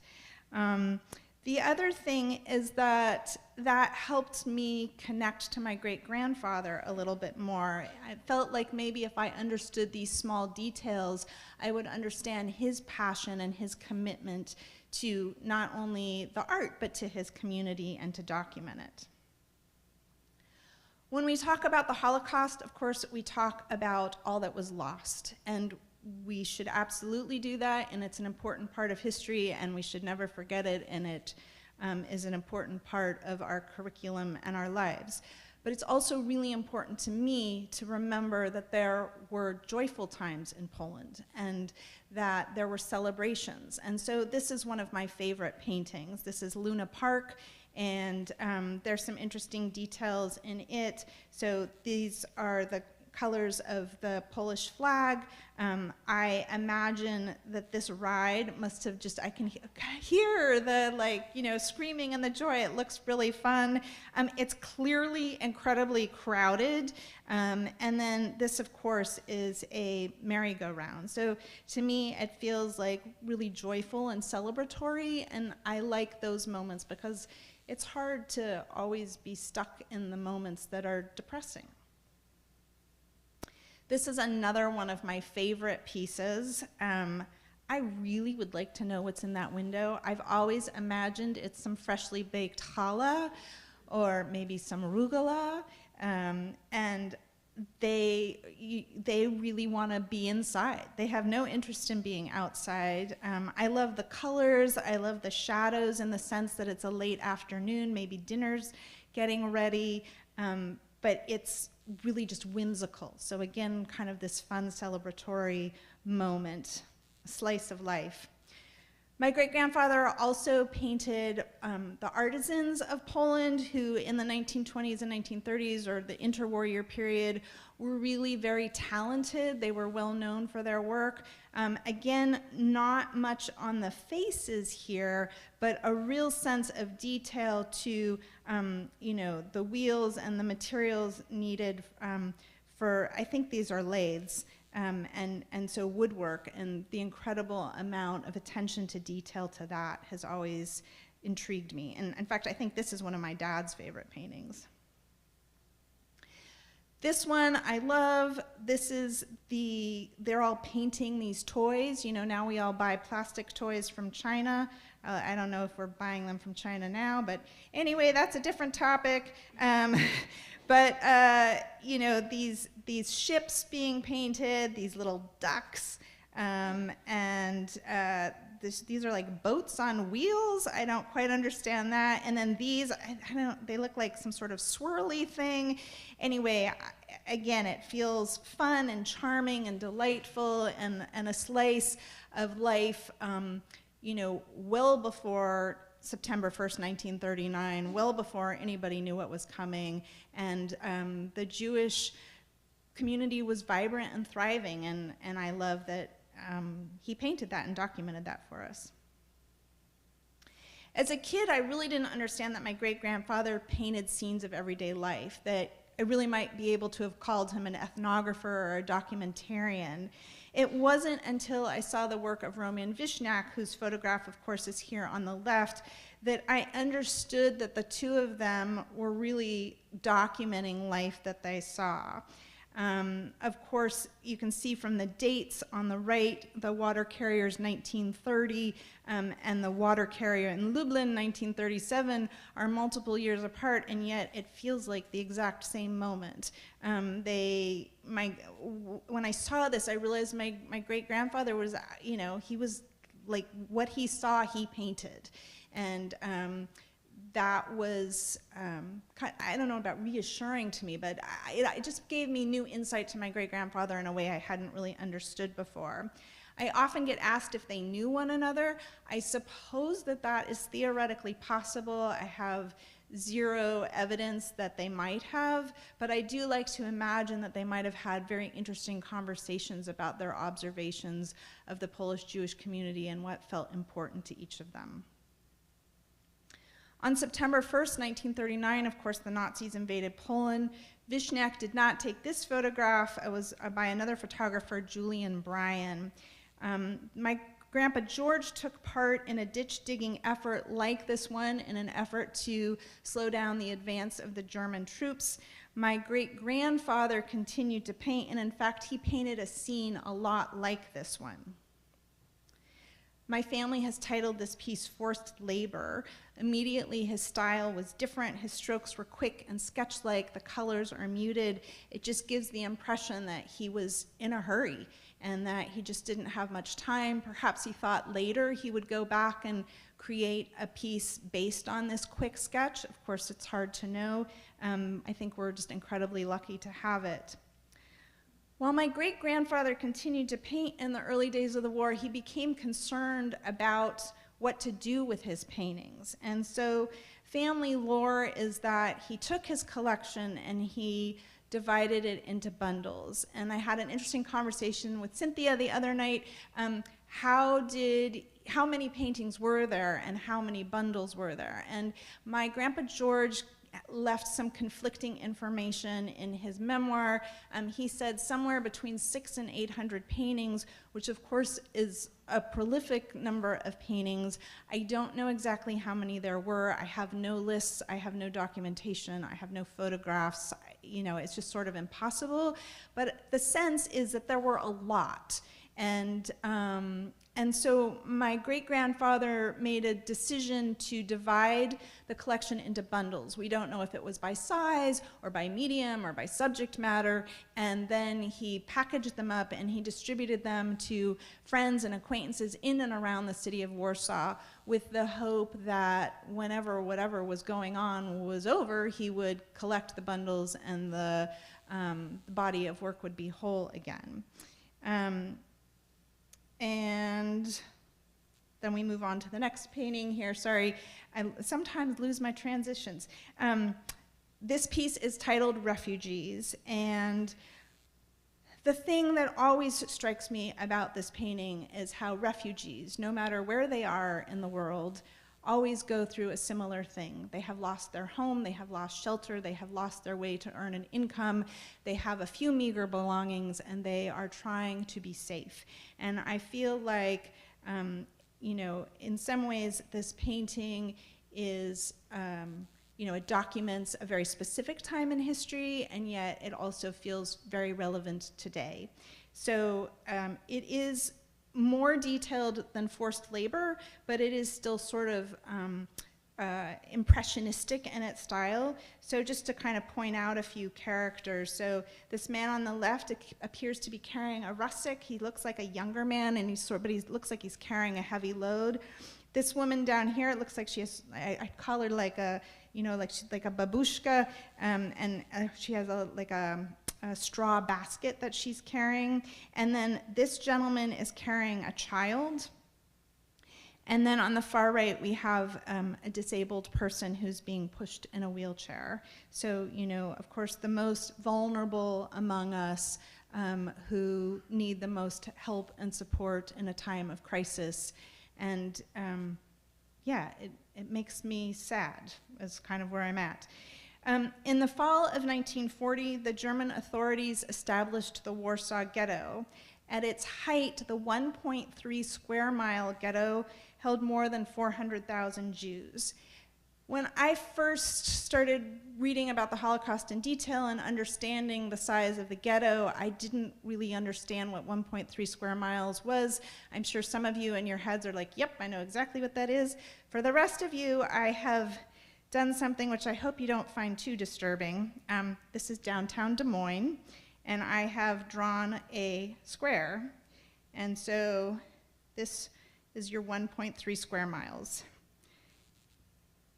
So Des Moines has a population of about 200,000. The Warsaw Ghetto held a little over 400,000 people, so it's double Des Moines. Moshe willingly went into the ghetto. My father and his parents were, I believe, for a very brief time inside the ghetto. And I believe that they got out through the sewers, but my dad was a little kid and doesn't totally remember, and it's also something he doesn't really wish to remember. My grandpa George, once he was in Warsaw proper, was able, you know, the phone still worked between the ghetto and the city, and he spoke to his father and begged him to get out. And he said, I can get you out. And Moshe said, no, I will stay with my people. Whatever their fate is, that will be my fate too. Perla, in my own modern sensibility, said, he's crazy and I'm leaving. She got out and she spent the rest of the war years in hiding. Moshe's ending was tragic. We believe he perished at Majdanek. So because I always wanted to better understand my great-grandfather's art, I realized I needed to have a better understanding of world history in general. And I became curious about how a history not exactly my own had influenced my life, and where I lived and who my family was and what it said about our family. And so In 2008, I began doing some research, and then because I'm lucky enough to live in the Bay Area, there are a lot of documentary filmmakers, and because the project is so visual, and because my father was getting older, I had people say you should start filming footage now. You need stuff in the can. There's no film in can anymore, but that's what people still say, film in the can. So this is actually in my dad's house, and while my father has a lot of art hanging on the walls, there's just not room for all of it. And so this is actually, this is in a storage closet. And again, that moment's in the film, so you probably saw that. One of the remarkable things I discovered early on was how much my Grandpa George saved from the war years. So this document's actually super interesting to me. Quick history. So towards the end of the war years, but not quite at the end, my Grandpa George was in Krakow. He was arrested, and they thought he was a spy because he had a bunch of different false paperwork. And so they sent him to a prison in Czechoslovakia. He was later sent on a forced march towards Dachau. He was liberated by U.S. Army near Bad Aibling. And so he ended up at the Bad Aibling displaced persons Allied force camp, and he was always a very resourceful, entrepreneurial kind of guy. This is him in the bottom corner, and this is a document that the Allied forces in this organization called the Polish Committee issued for him. And what's interesting on it is it says, you can see up here, it says Jerzy Renecki, which is his Polish name, but it also says Traska, and that was his fake name during the war.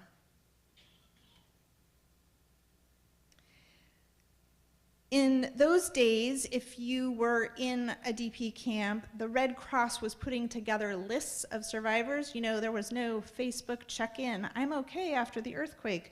My grandfather was able to see on these Red Cross lists that my grandmother and my dad had survived and were in Poland. And my Grandpa George managed to borrow a car from the Allied forces and get paperwork that gave him permission to get gasoline on his drive, which is incredible because during the war, nobody had access to gasoline. It was super expensive. And I actually still have the piece of paper that says, you know, give this man whatever gas he needs. He drove until he found them where they were, and then they came back to the DP camp. Later, they went to Italy. But while all this was happening, Perla was in search for that bundle of paintings that was hidden in the early days of the war. This is what Moshe's wife Perla encountered when she tried to recover the paintings. Warsaw was one of the most destroyed cities in the Second World War. It suffered massively for 4 reasons. The first, of course, was the initial invasion in September 1939. The second was the ghetto uprising in April 1943. Of course, we just passed that anniversary date. And then was the Warsaw uprising in August 1944 by the Polish underground to liberate Warsaw from the Nazis. And then the fourth was the Russian occupation of the city when the Nazis did leave. It was into this that Perla and a cousin went in search of the hidden bundles of Moshe's paintings. They found just a single package, just over 100 paintings in a basement of a home in the Praga district, which is across the river. If you've ever read The Zookeeper's Wife, that took place in the Praga district. After Perla collected what she could, she had to get permission from the Polish government to take the paintings out of Poland. Poland suffered a lot of cultural losses themselves, and so they set up this, I guess, like committee that if you wanted to take anything cultural out of Poland, you had to get permission. So this is actually the back of one of the paintings, and you can see on it, both the fact that it says Moshe Renecki there, and then this is the guy who was in charge of giving permission, and then the stamps are on all 4 sides. So if you removed the piece of paper, it would be obvious that a stamp was missing. It's always kind of amazed me that you know, I would have considered it personal property and that you could just take it, but that you had to get permission is just sort of mind-boggling to me, but that's what it was.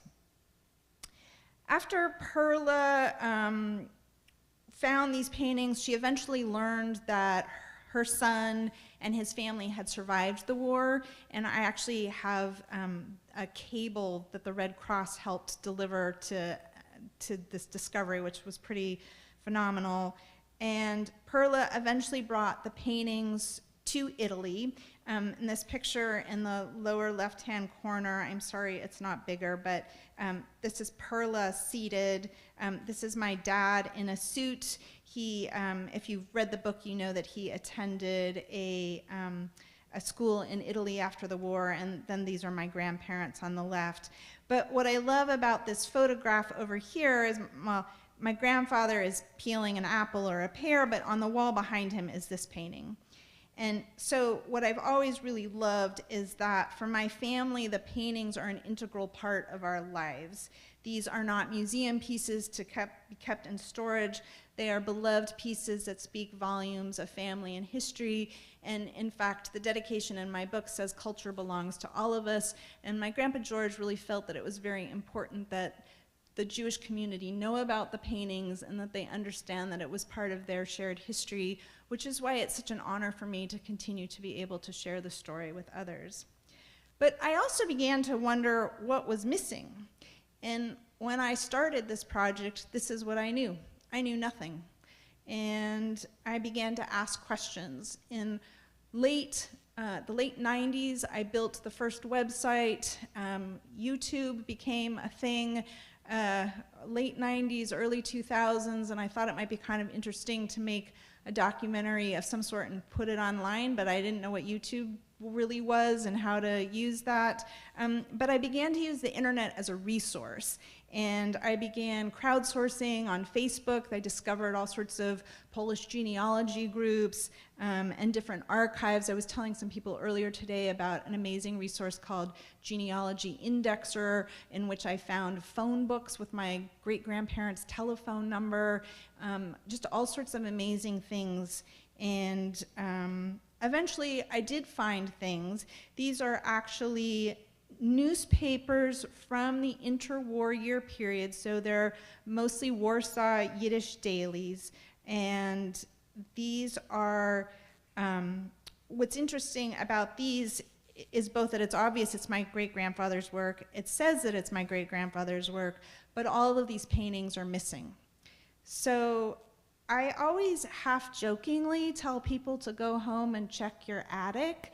And usually people think I'm nuts, but this is how I'm going to find these missing paintings if they're out there. Somebody somewhere has them, they don't know what they've got, they're afraid to step forward and tell me they've got them. I'm here to tell you that I'm acting, as you heard in the movie, I'm acting as a historian, not a claimant. So if you know somebody that has one, please tell them I'm not going to sue them for it, I just want to see them.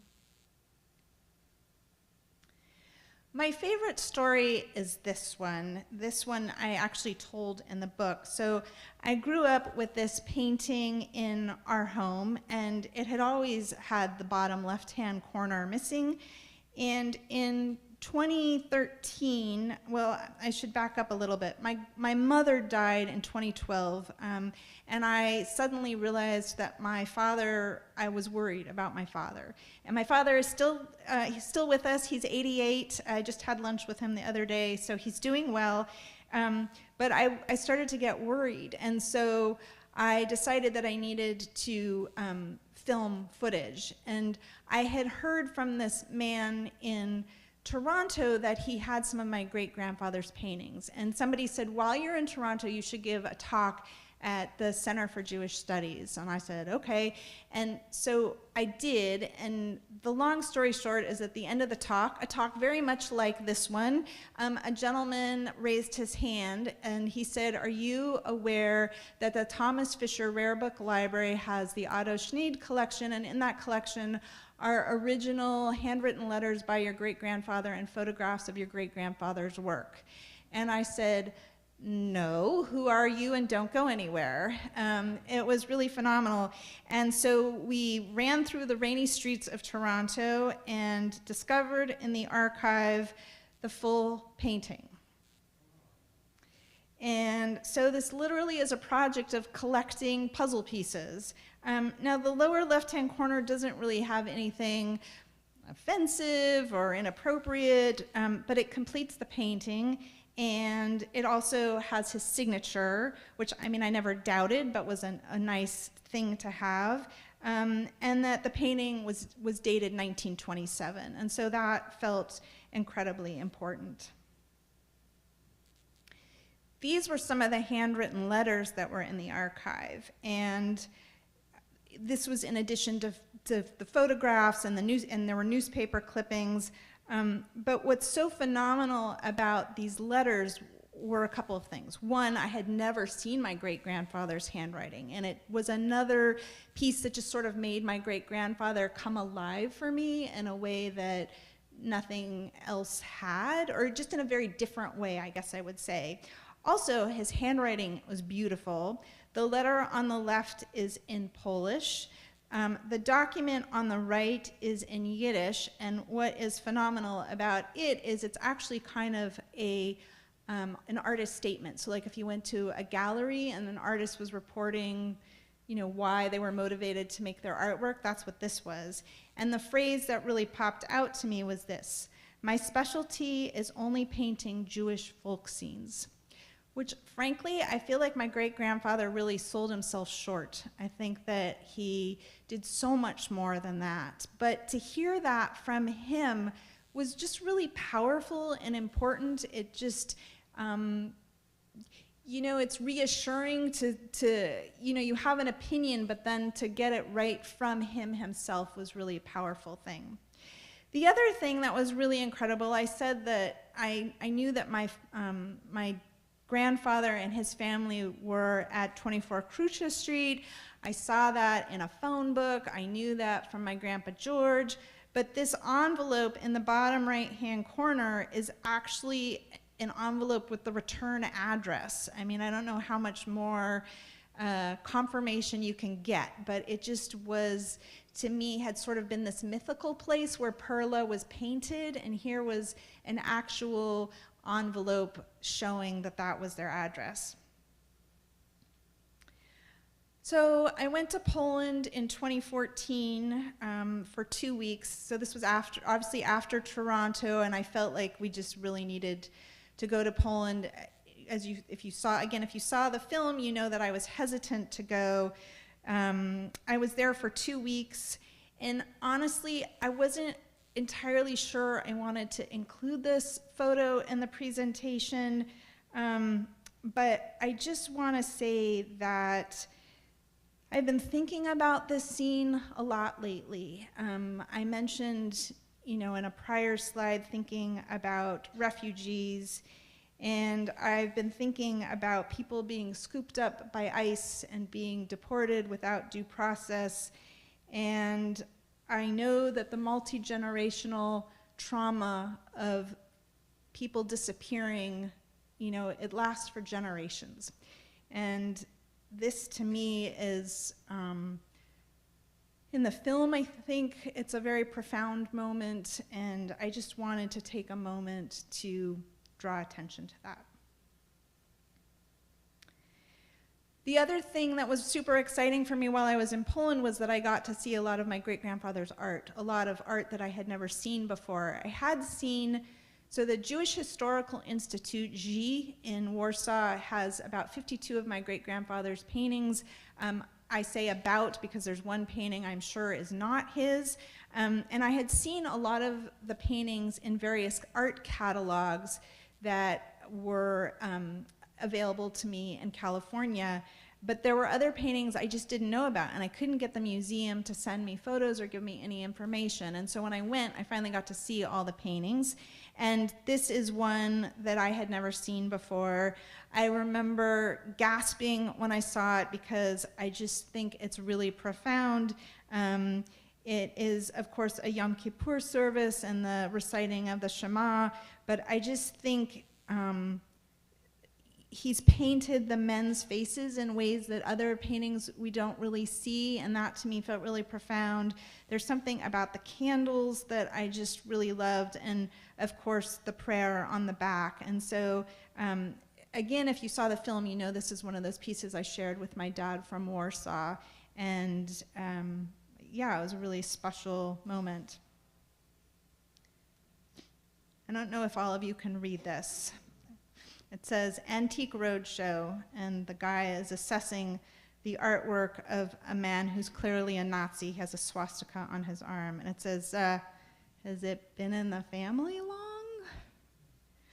I'm often asked about being a claimant, if I've gotten my great-grandfather's paintings back, and I'm happy to answer more questions or answer questions about this later, but I will say that it's super complicated to be a claimant. Mostly when you read about it in the newspaper, or like if you saw the woman in gold, it feels really fast. It's not. It takes a really, really long time. Every single painting is a different case. You need an attorney. If the paintings are in different countries, you know, a question of who has, I'm blanking on a word. Thank you. Who has jurisdiction is important. So like if it was painted in Poland, but then transported to Germany and gifted to a museum in Chicago, who has jurisdiction? That wasn't exactly my case, but every painting in a private collector's home or in a museum presented a different hurdle. Second of all, mostly attorneys work on a contingency basis because paintings like Klimt's The Woman in Gold is super valuable. My great-grandfather's paintings just aren't that valuable. 2 paintings sold at Sotheby's Arcade, which is a lower tier part of the house, in the 90s for I think a combined price of like a couple $1,000s. I don't remember the total price. So attorneys were like, no, I mean, we're happy to take on the case, but we're going to charge you hourly. And it just gets crazy expensive. Plus, the fact that my great-grandfather was the artist made it more difficult. Artists sell their paintings. We knew that my great-grandfather had exhibited in various galleries, and so it was hard to prove that if somebody had a painting, they hadn't gotten it through legitimate means. We just didn't have provenance information. We also didn't have, you know, you need lists, you need descriptions. You can't just say, well, anything with my great-grandfather's name on it. You need to be more detailed. And so we had none of that. And so in the movie, Carla Chapro, who is a law professor at Bolt Law School at UC Berkeley, said to me, you know, maybe instead of being a claimant, you can rescue your great-grandfather's legacy, and that could be a way to open more doors with people. And so that's what I've opted to do. But in this journey, I have discovered them paintings in a lot of different places. So I often get asked if I was going to file a claim, like who all these people were. So before the war, we think there were about 800 or so paintings. My family has about 120. We've discovered about 75. So some of you know, were asking me earlier about the woman in Israel. This photograph up here is actually, this is one of the paintings that she has. I was given photographs of the paintings that she has, but I've never been allowed to go see them in person. So this is my dad, just in January of last year. So this is a great story. I got an email, which I occasionally get out of the blue, which I love, from a guy who lived in Denmark, and he said he had been born in Poland. His parents divorced when he was a kid and he moved to Denmark. His mother had remarried, and the man that his mother married was super involved in the Jewish community in rescuing and promoting Jewish history in Poland. And as a gift for his many, many years of service, they gifted him a Reinecke painting. And when both the stepfather and the mother died, the son in Denmark received the painting. And so he Googled it, and he found me, and he reached out to me. And at first he wanted to sell me the painting, and then he said no. And then I said, well, can I send you my book? And he said, sure. And so he read the book, and like, I don't know, 9 months later, he emailed me, and he said, okay, the painting belongs to you. And he said, but could you please pay for shipping? And the shipping kind of was pricey and was very poorly done. So it arrived in glass. If you ever ship art, please don't ship it with the glass. The glass was all broken. Luckily, the painting was not damaged. My dad and I managed to pull it out of the frame. And so this is my dad the moment he pulled it out of the frame. Yeah. And then in July of last year, I sometimes Google around, and I discovered that a gallery in Warsaw was selling 2 paintings that they said were my great-grandfather's work. Now, obviously, these scenes are urban landscapes, and while that wasn't the primary thing my great-grandfather painted, we did know that he had done some of that. And we decided that the signature looked really legitimate. And I emailed the gallery, and they didn't respond, and I got very frustrated. And so eventually I returned to Edward. So if you remember in the movie, Edward is the man that gifted me the painting. And I emailed Edward and I said, hey, I know this is a really big ask, but could you go into Warsaw and go to this gallery and look and see what you can learn? And because he's the nicest man, he did. And he didn't really negotiate on my behalf, but said, hey, you should talk to this great-granddaughter. And so they did, and eventually we negotiated with the gallery that we would buy the 2 paintings, and they properly packaged the paintings with no glass, and they shipped them. And because I try to be on social media and be good about it, I made a little video about it, so if you want to see it, you can log into my Instagram account, and it's pinned to the top to see it. This is a piece that is kind of an interesting story. So I know that my grandfather had this piece after the war in Italy. And the reason I know this is because I have a box of glass negatives. I don't know if any of you have ever seen a glass negative, but they're obviously very rare now. And he had photographed a bunch of the paintings. At one point, there was a thought of trying to sell some of the paintings to raise money that my grandfather needed for living in Italy after the war, and while they were trying to come to the US. And this painting is missing. And so I don't know if he sold it, I don't know if he gifted it, I don't know if he lost it, I have no idea where it is. But also what's super interesting about this painting is that somebody reached out to me, I don't know, probably a decade ago now, and said, I recognize that street scene, it's in Warsaw, and I can tell you all sorts of stuff about the buildings and what street it is and other information. And so I actually, years ago, wrote a blog post about it. If anybody's really interested in it, I can dig it up for you and show it to you. But again, just evidence that my great-grandfather was painting actual scenes. And that is the end of my talk. I am happy to do a Q&A. These are obviously ways to find me online and to learn more about the project. If you didn't see the film, it is streaming online at a bunch of different places. If you go to my website, you can find those links. The book is available for sale today. I'm happy to sign it. And that's the end.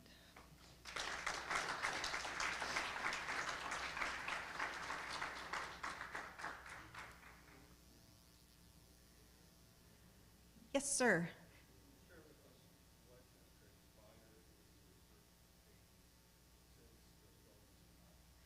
So I don't know if you all heard that. What's happened since the film has come out, if I found more paintings? So the 3 that I showed at the very end, for sure.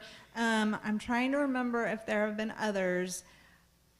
I don't think so. I think, you know, I sort of reached a point where I mean, it's hard to actively look for them. I have to sort of be lucky and get an email or a phone call from somebody And that just really hasn't happened, in part because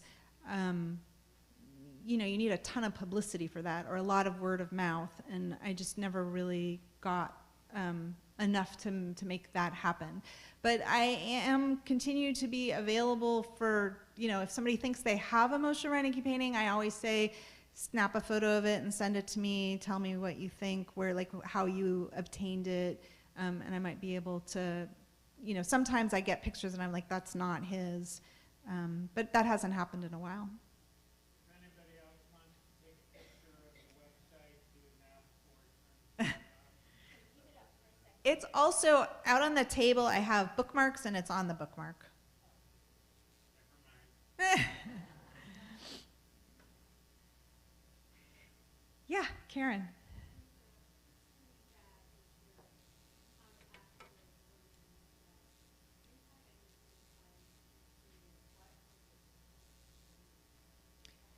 Yeah, so the question is basically, why has the woman in Israel not been very friendly and helpful to me? I mean, I've speculated a lot over the years what the reason is, but the truth is I don't really know. I think in part it's a generational thing, a cultural thing. So she was born in Poland and spent a lot of time in Israel. And the Wertheim family has their own sort of mythos about the paintings. So you saw the movie, I think. So, Moshe Wertheim, the story he was told was that the paintings, there was a train wreck and the paintings were on the train, and this group rescued them and then they sold them to his dad. I have no way to verify that. I mean, somebody at one point was like, well, you should research all about train crashes and see where they were. And I was like, forget it. I don't know, it's not happening. But they have their own, like for her, that connects her to, I think that would be her uncle, but it connects her to the family in an important way, and it connects her to her Polish ancestry in an important way. And she's had them for so long that I think the thought that I might say I would like them might be a problem. I also vaguely recall Moshe Wertheim saying that she had not taken really good care of the paintings, and maybe they were exposed to the sun, and maybe she was embarrassed about it. So it's hard to know. I think it's just, I think I'm significantly younger than her, and so I think it's a waiting game. I'm hoping at some point the next generation, I don't think she has children, but I'm hoping the next generation reaches out to me. Yeah.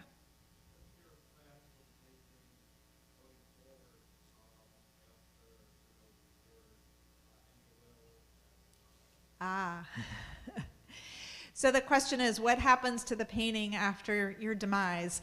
Although you said it much nicer. So my dad and I have a saying, and that is, if you gift a painting, it's no longer yours.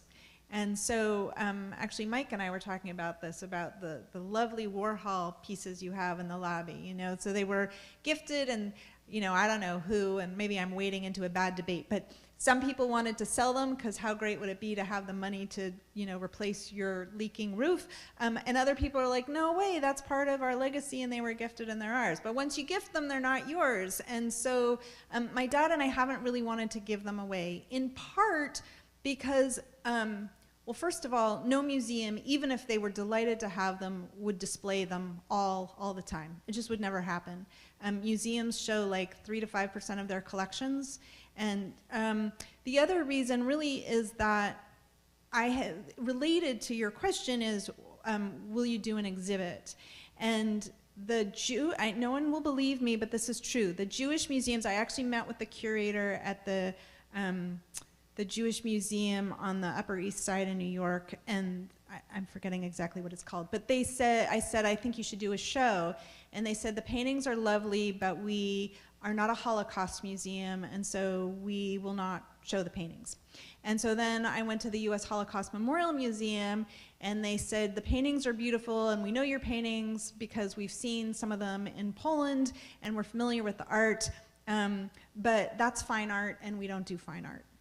And so Yeah, which is why I particularly love Yehudit Shandar in the movie, who is a curator at Yad Vashem. And if you've ever been to Yad Vashem, to the History Museum, you know how well they've integrated art into the history, because the two do belong together. So I don't know if that quite answers your question. I don't know. I'm hoping that my children are interested in them.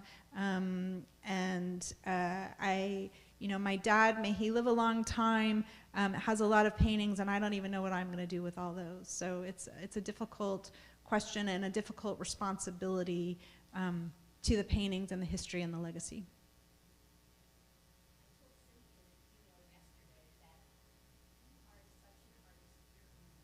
Oh, thank you.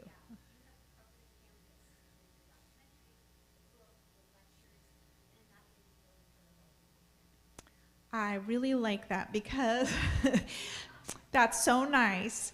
So I'm gonna reframe it a little bit. So I often get asked if I'm an artist, and I say no, but I have made a documentary film and I wrote a book. So I'm an artist in a different way, which is sort of what she's saying. So she's thanking me for that, which was very nice. Yes.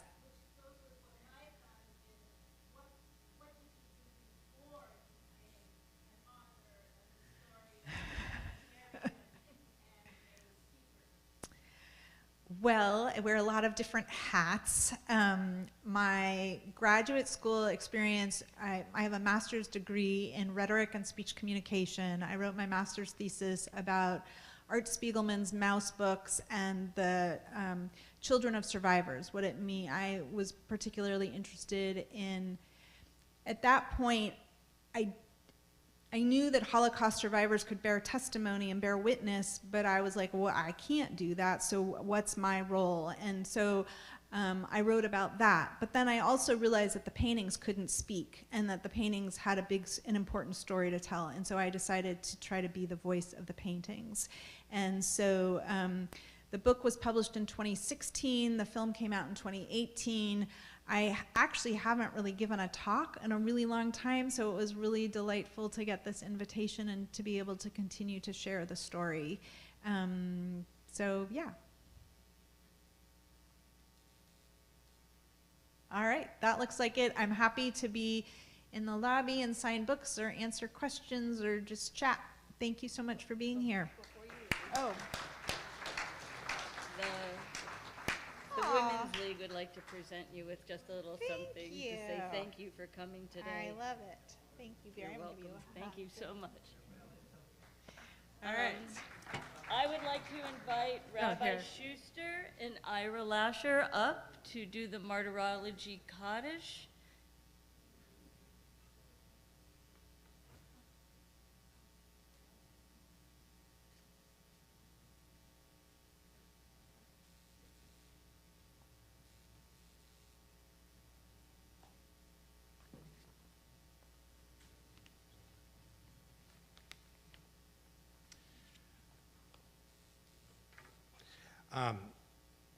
It doesn't call for an introduction, but when you asked if I would do the Martyrology Kaddish, there's a little piece of me that, in all due embarrassment, I said, I don't know what you're talking about. And in looking up in Pinchas Spiro's collection of music, it's a relief to know that it's not an ancient traditional form, that it really is an innovation, and it's fitting because everything we're about is the tradition of ongoing innovations that become fixed pieces of our history, bricks in the path that moves us forward. And this is a fitting tribute to all the pictures that have been painted and the stories that were once told and living and that need to be told again.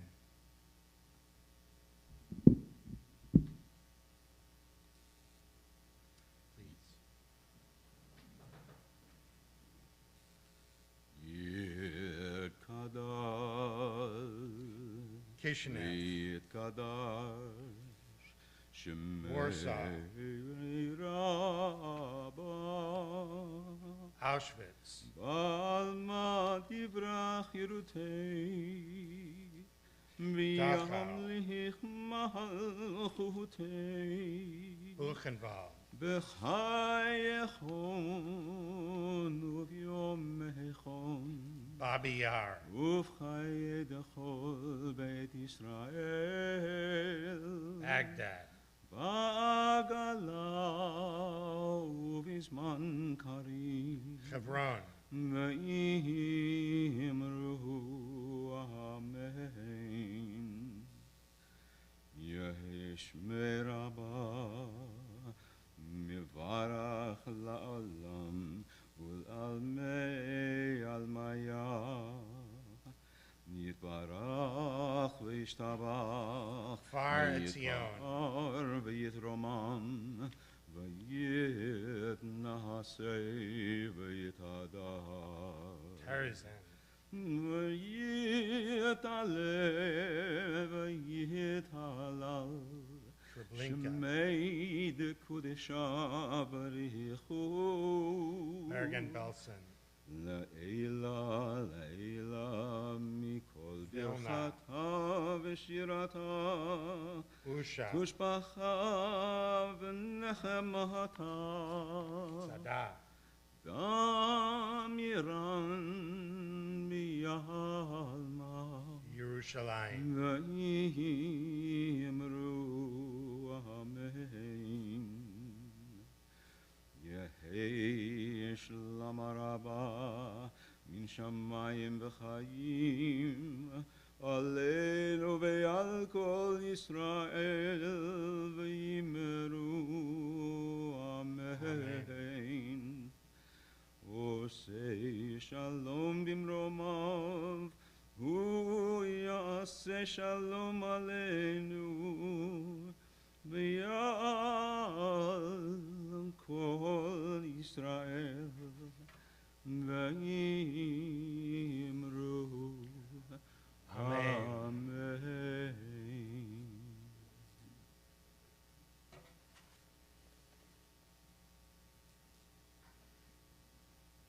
I would like to thank everyone for coming. We still have food in the atrium. Please help yourself for a little taste of Jewish Poland. And Elizabeth will be signing books. If you'd like to have one autographed, we're selling them out in the atrium as well. Thank you.